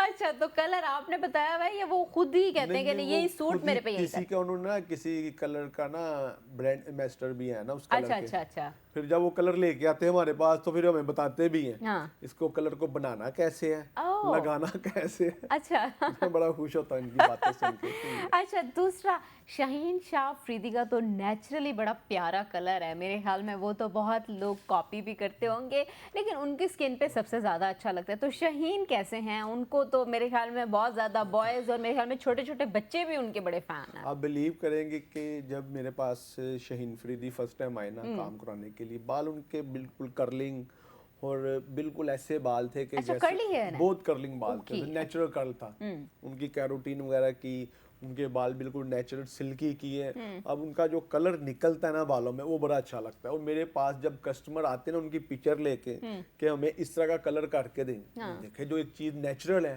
वो कैसे हम कस्टमर को करके दें, लेकिन फिर भी कस्टमर को हम करके देते हैं, उनकी सेटिस्फेक्शन होती है। समटाइम कह भी देते हैं कि यार जो इसका कलर है ना शाहीन फरीदी का, उस तरह का कलर हमारा नहीं बना। ये बड़ा इशू होता है। फिर आप उनको कैसे समझाते हैं जब वो कहते हैं कि ये कलर तो नहीं निकला? अच्छा, ये भी बड़ा होता है, क्या हम लोग देखते हैं टीवी के ऊपर और कहते हैं कि इस तरह का हेयर स्टाइल हो, इस तरह का जो कलर है वो हो, जब हम किसी सैलून पे जाते हैं वो उस तरह का नहीं आता, बड़ी डिसअपॉइंटमेंट, मेरा तो दिल टूट जाता है तब। मोस्टली बात पता करती, मैं आपको मजे की बात बताता हूँ। अगर पहले स्टाइल की बात करें ना, अगर किसी के बाल हैं स्ट्रेट तो कस्टमर हमारे पास है कि कर्लिंग बालों वाला, उसने कहना जी मेरा स्टाइल इस तरह का बना दें। हाँ। हम उन्हें गाइड करते हैं भाई उसके बाल स्ट्रेट हैं, आपके बाल कर्लिंग है, हम किस तरह उसका आपको उसका स्टाइल मैनेज कर सकते हैं। फिर हम उनको गाइड करते हैं कि कैरोटीन कराएं या रिबॉन्डिंग कराएं। फिर भी उस तरह की वो लुक नहीं आती, लेकिन कस्टमर की सेटिस्फेक्शन नहीं होती। उनको जब पता चल जाता है कि जी वाकई उसके बाल स्ट्रेट है, मेरे कर लेंगे, तो उस तरह की लुक नहीं निकलेगी। और कलर की बात करते हैं, कलर में ये होता है कि जब हम वीडियो देखते हैं ना, कोई पिक्चर्स देखते हैं, वो कैमरे की और लाइट की एक उसमें शाइन और उसका एक डिफरेंट कलर बन जाता है। और जब कस्टमर का उस तरह का काम करते हैं, हो भी जाता है सम टाइम, ये नहीं कि नहीं होता। और जब फिर भी वो कहते हैं कि ये देखिए ये 19-20 का फर्क है, बस ये डिफरेंस होता है और कोई डिफरेंस नहीं। अच्छा, तो अच्छा, इंजमामुल हक के बारे में भी बताएं, इंजमामुल हक को कैसे भूल सकते हैं हम? इंजी भाई की बात करें तो वो भी एक बड़ा अच्छा इंसान है। इंजी भाई भी बहुत अच्छे इंसान है। अच्छा। जब वो मेरे पास फर्स्ट टाइम आए ना, हाँ। आप बिलीव करेंगे कि मैंने उनका काम करना हेयर कट्स करना उन्होंने चले जाना, उन्होंने फोन करना बोई भाई किधर है, मैं सलून पे आ रहा हूँ। हाँ। फिर उन्होंने बोलना भाई क्या खाएंगे, मैं आपके लिए खाना लेके आऊँ, कोई इस तरह की चीज खानी है तो मुझे बताएं, फिश ले आऊँ अपने को खाना है तो मुझे बताएं। मैं बड़ा हैरान होता था कि यार इतना बड़ा नाम और इतना बड़ा लेजेंड है वो, तो मुझे कह रहे खाना खाना है तो मैं ले आता हूँ।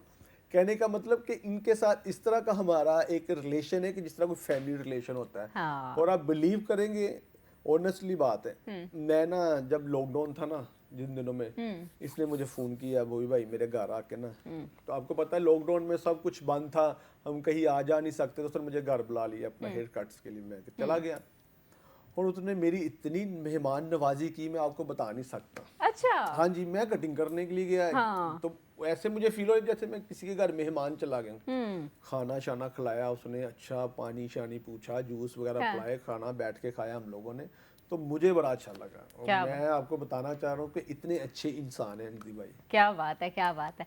अच्छा, तो पाकिस्तानी क्रिकेटर्स की तो आपने हेयर कट किए, जैसे कि आप बता रहे हैं राशिद खान का भी आपने किया, और भी कोई ऐसे हैं कोई इंडियंस या कोई श्रीलंकन जिनके आपने, या कोई और इंटरनेशनल उसमें से? हाँ, इंटरनेशनल और भी एक दो लड़के हैं जिनके मैंने किए हुए हैं। हाँ।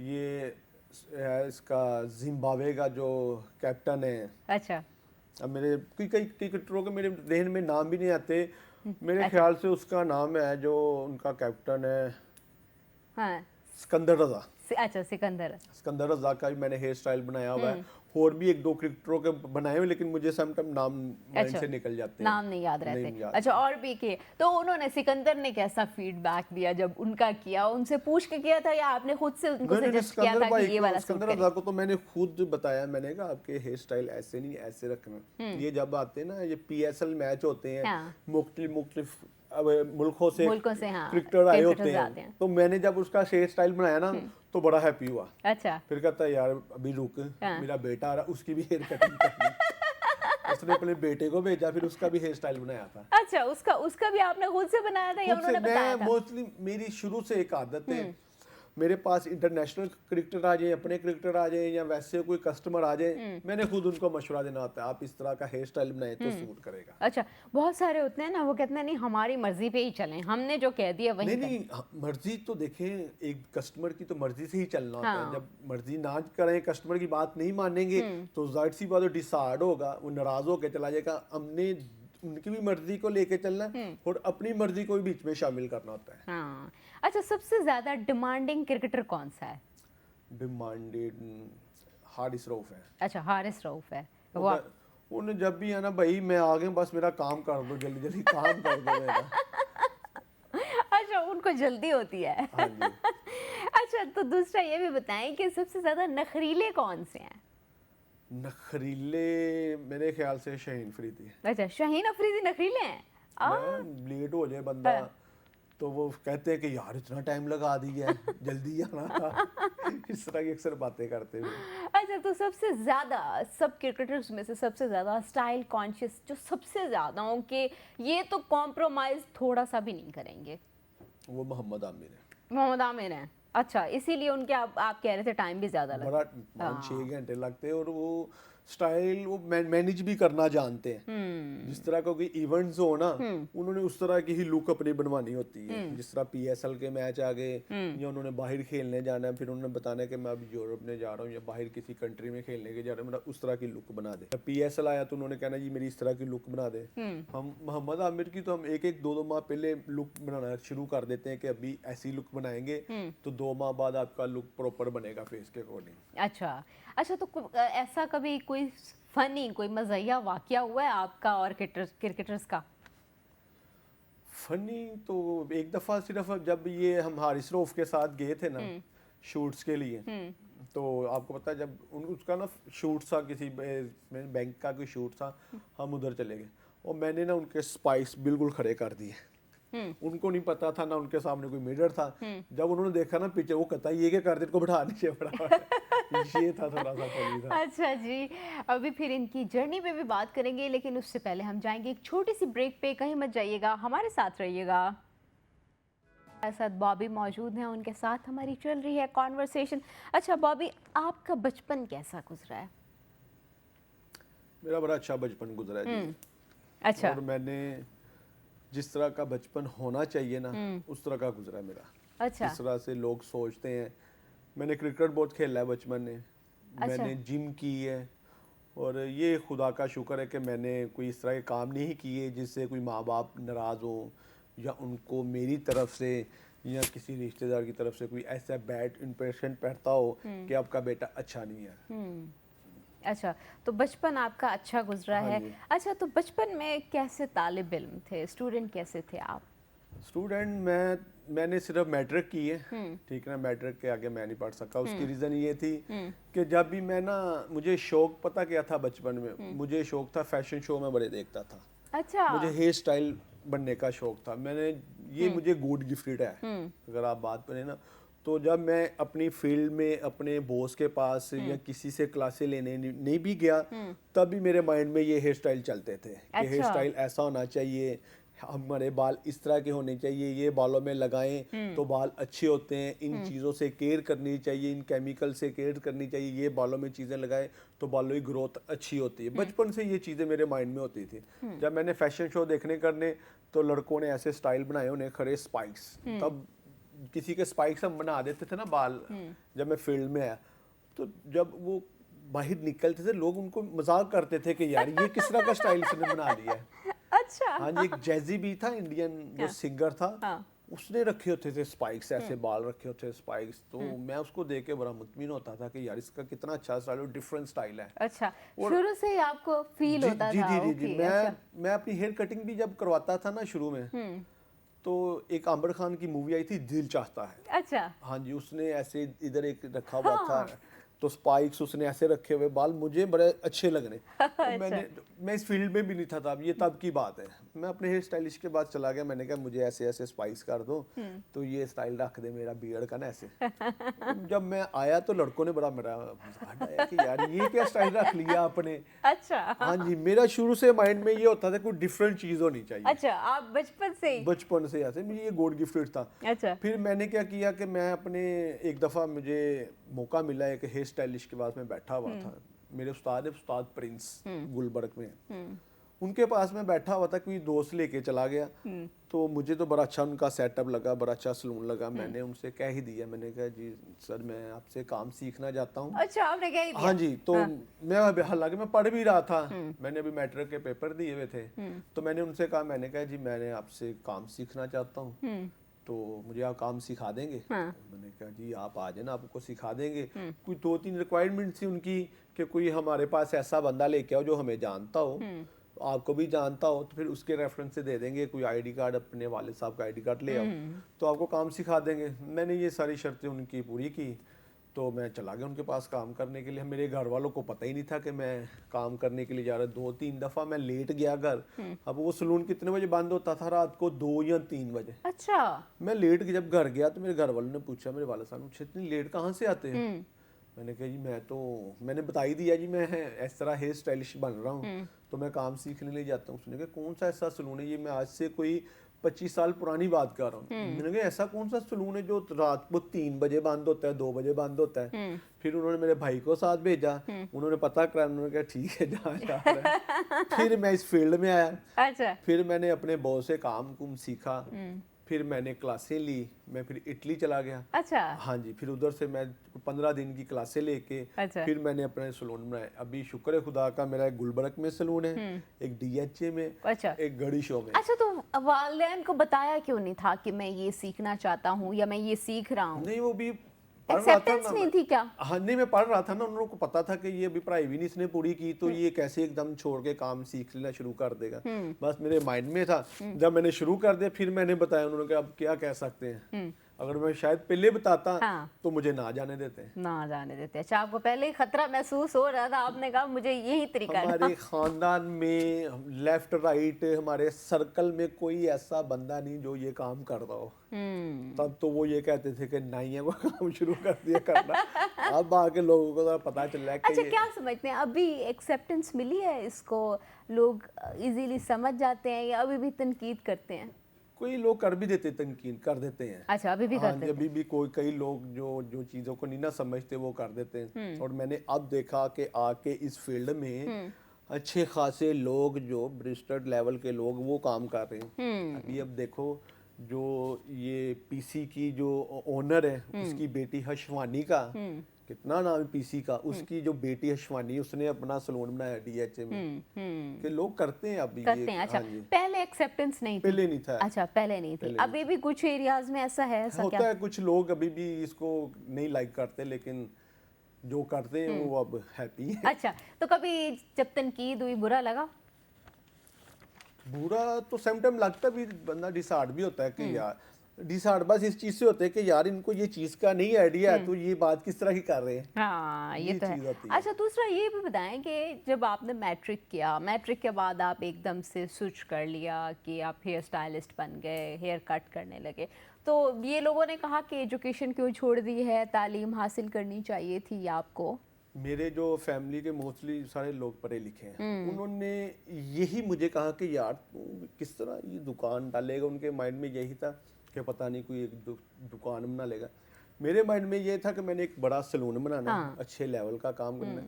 अब उनके माइंड में कुछ और था, मेरे माइंड में कुछ और था। अच्छा। लेकिन खुदा का शुक्र है कि जो मेरे माइंड में आपका था, ख्वाब, आपका सपना बड़ा हाँ था, जी। वो छोटे उस सपने में फंसे हुए थे कि ये क्या कर रहा है, ये तो डी ट्रैक हो गया हमारा बच्चा। नहीं अब शुक्र है खुदा का हाँ। कि अच्छी अर्निंग आती है और अच्छा सिस्टम चल रहा है। अच्छा, तो अभी फैमिली वाले क्या कहते हैं जब आपने इतना कुछ एस्टैब्लिश कर लिया, इतने बड़े बड़े क्रिकेटर्स के आपने हेयर स्टाइल बनाए, उनको डिफरेंट स्टाइलिंग दी, तो अभी क्या कहते अब हैं? मेरी फैमिली के तो मेरे साथ कई, एक तो मेरा भाई साथ मेरे साथ अटैच हो गया। अच्छा। हाँ जी, उसको पता चलना शुरू हो गया हाँ। कि एक बंदा अच्छा काम कर रहा है, अच्छी अर्निंग कर रहा है, वो भी मेरे साथ आ गया। फिर मेरे कज़न आना शुरू हो गए, फिर मेरे जो सर्कल के लोग थे अच्छा। वो भी आना शुरू हो गए। मैंने पता नहीं कितने लोग फिर इस फील्ड में आए हैं। अच्छा, पहले आप थे, उसके बाद तो कारवां चल ही पड़ा उसके है। बाद लोग आना शुरू हो ओके, उसके बाद मतलब अब तो आप कितने सारे फैमिली के लोग लेके आ गए हैं, अभी और भी इरादा है लेके आने का? नहीं आप नहीं, अब जो मेरे फैमिली के लोग आए हैं ना, हाँ। जिस तरह गुताई चाचे के बेटे आ गए, कजन आ गए, अब उनके साथ उनके कजन आगे से आ रहे हैं इस फील्ड में। हाँ जी। ये तो मुझे लगता है पूरी फैमिली आ जाएगी। हाँ जी, अब देखिए। अच्छा, तो बॉबी ये बताएं, कभी मोहब्बत हुई? नहीं, मेरा शुक्र है कि मेरे घर वालों ने मेरा जो था अच्छा। रिश्ता कर दिया था अपनी खाला की तरफ। अच्छा। मेरी उधर शादी होगी, हाँ। तो मैं कभी भी इस चक्कर में नहीं पड़ा। अच्छा। शुक्र है एक बेटा है अच्छा, वैसे चक्कर क्यों कहा जाता है? मोहब्बत तो बड़ी खूबसूरत चीज है बॉबी। वो मोहब्बत तो होनी चाहिए, हाँ। लेकिन देखें हर चीज़ का एक तरीकाकार होता है। हाँ। अब हर बंदे के माइंड में डिफरेंट सवाल उठते हैं मोहब्बत के बारे में। मेरे माइंड में कोई इस तरह के शुरू में कोई इस तरह की एक्टिविटी नहीं थी कि मोहब्बत करें या कोई इस तरह की कोई प्यार मोहब्बत हो। मैंने आपको पहले बताया कि मैं शुरू में जब मैंने बचपन अपना बड़ा हो रहा था, मैंने क्रिकेट खेला, जिम शुरू कर दिया, जिम के बाद मैं इस फील्ड में आ गया। अच्छा, उसके बाद आप इस फील्ड में आ गए, मोहब्बत का टाइम ही नहीं मिला। नहीं। अच्छा, दूसरा ये भी बताएं, आपकी वाइफ को कौन सा हेयर स्टाइल आपका अच्छा लगता है? वो शॉर्ट बाल कहती, शॉर्ट होने चाहिए। अच्छा, वो कहती हैं शॉर्ट। शॉर्ट, ये अभी मैंने लंबे रखे हुए ना, वो अक्सर मुझे कहती है ये पीछे से छोटे कराओ बाल, ये अच्छे नहीं लग रहे। मैंने कहा हमारी फील्ड में ये चलते हैं। अच्छा, तो फिर आप अभी उनको मतलब मना लेते हैं कि हमारी फील्ड में चलते हैं, मैं रख ऐसे ही है। सकता हूँ। ऐसे ही अच्छा, तो कभी उनकी मर्जी का भी हेयर स्टाइल रखा है? हाँ, पहले उनकी मर्जी के हेयर स्टाइल शॉर्ट थे बाल, ये हाँ। मैंने अभी ये 2-4 माह हुए लंबे रखे, पहले छोटे बाल थे। अच्छा, तो अपनी बेगम को भी हेयर स्टाइल का मशवरा देते हैं या वो अपनी मर्जी से ही चलती है? नहीं, मैं उनकी स्टाइल खुद बनाता हूँ, हेयर अच्छा। कट्स खुद, स्टाइलिंग खुद, हेयर कलर खुद करता हूँ, अच्छा। सारा मैनेज खुद किया होता है। अच्छा, खुद वो 1-2 माह बाद उसने आना होता है सैलून में, जी मेरा अब कलर होने वाला है, कलर कर दो, फिर मैं उसको गाइड करता हूँ कि ये नहीं, ये कलर करवाओ। अच्छा, तो कभी ऐसा हुआ है कि टकरार हो गई हो, उनकी अपनी मर्जी हो, आप कह रहे हो ये सूट नहीं करेगा? नहीं होता है, समटाइम बड़ी दफ़ा होता है ऐसा, बड़ी दफ़ा होता है।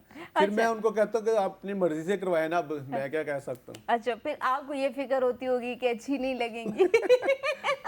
ये तो चलता रहता है।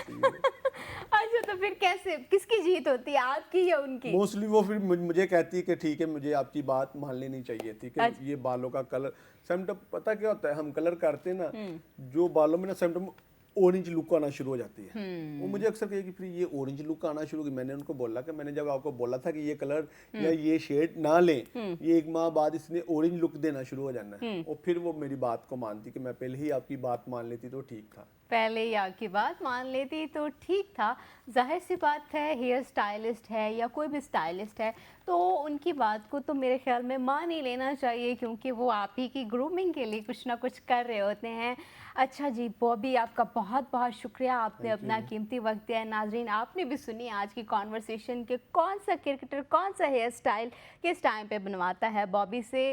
आज तक के लिए इतना ही। अपनी होस्ट युसरा बलोच को दीजिए इजाज़त, फिर मिलेंगे नए मेहमानों के साथ। तब तक के लिए अल्लाह हाफिज़।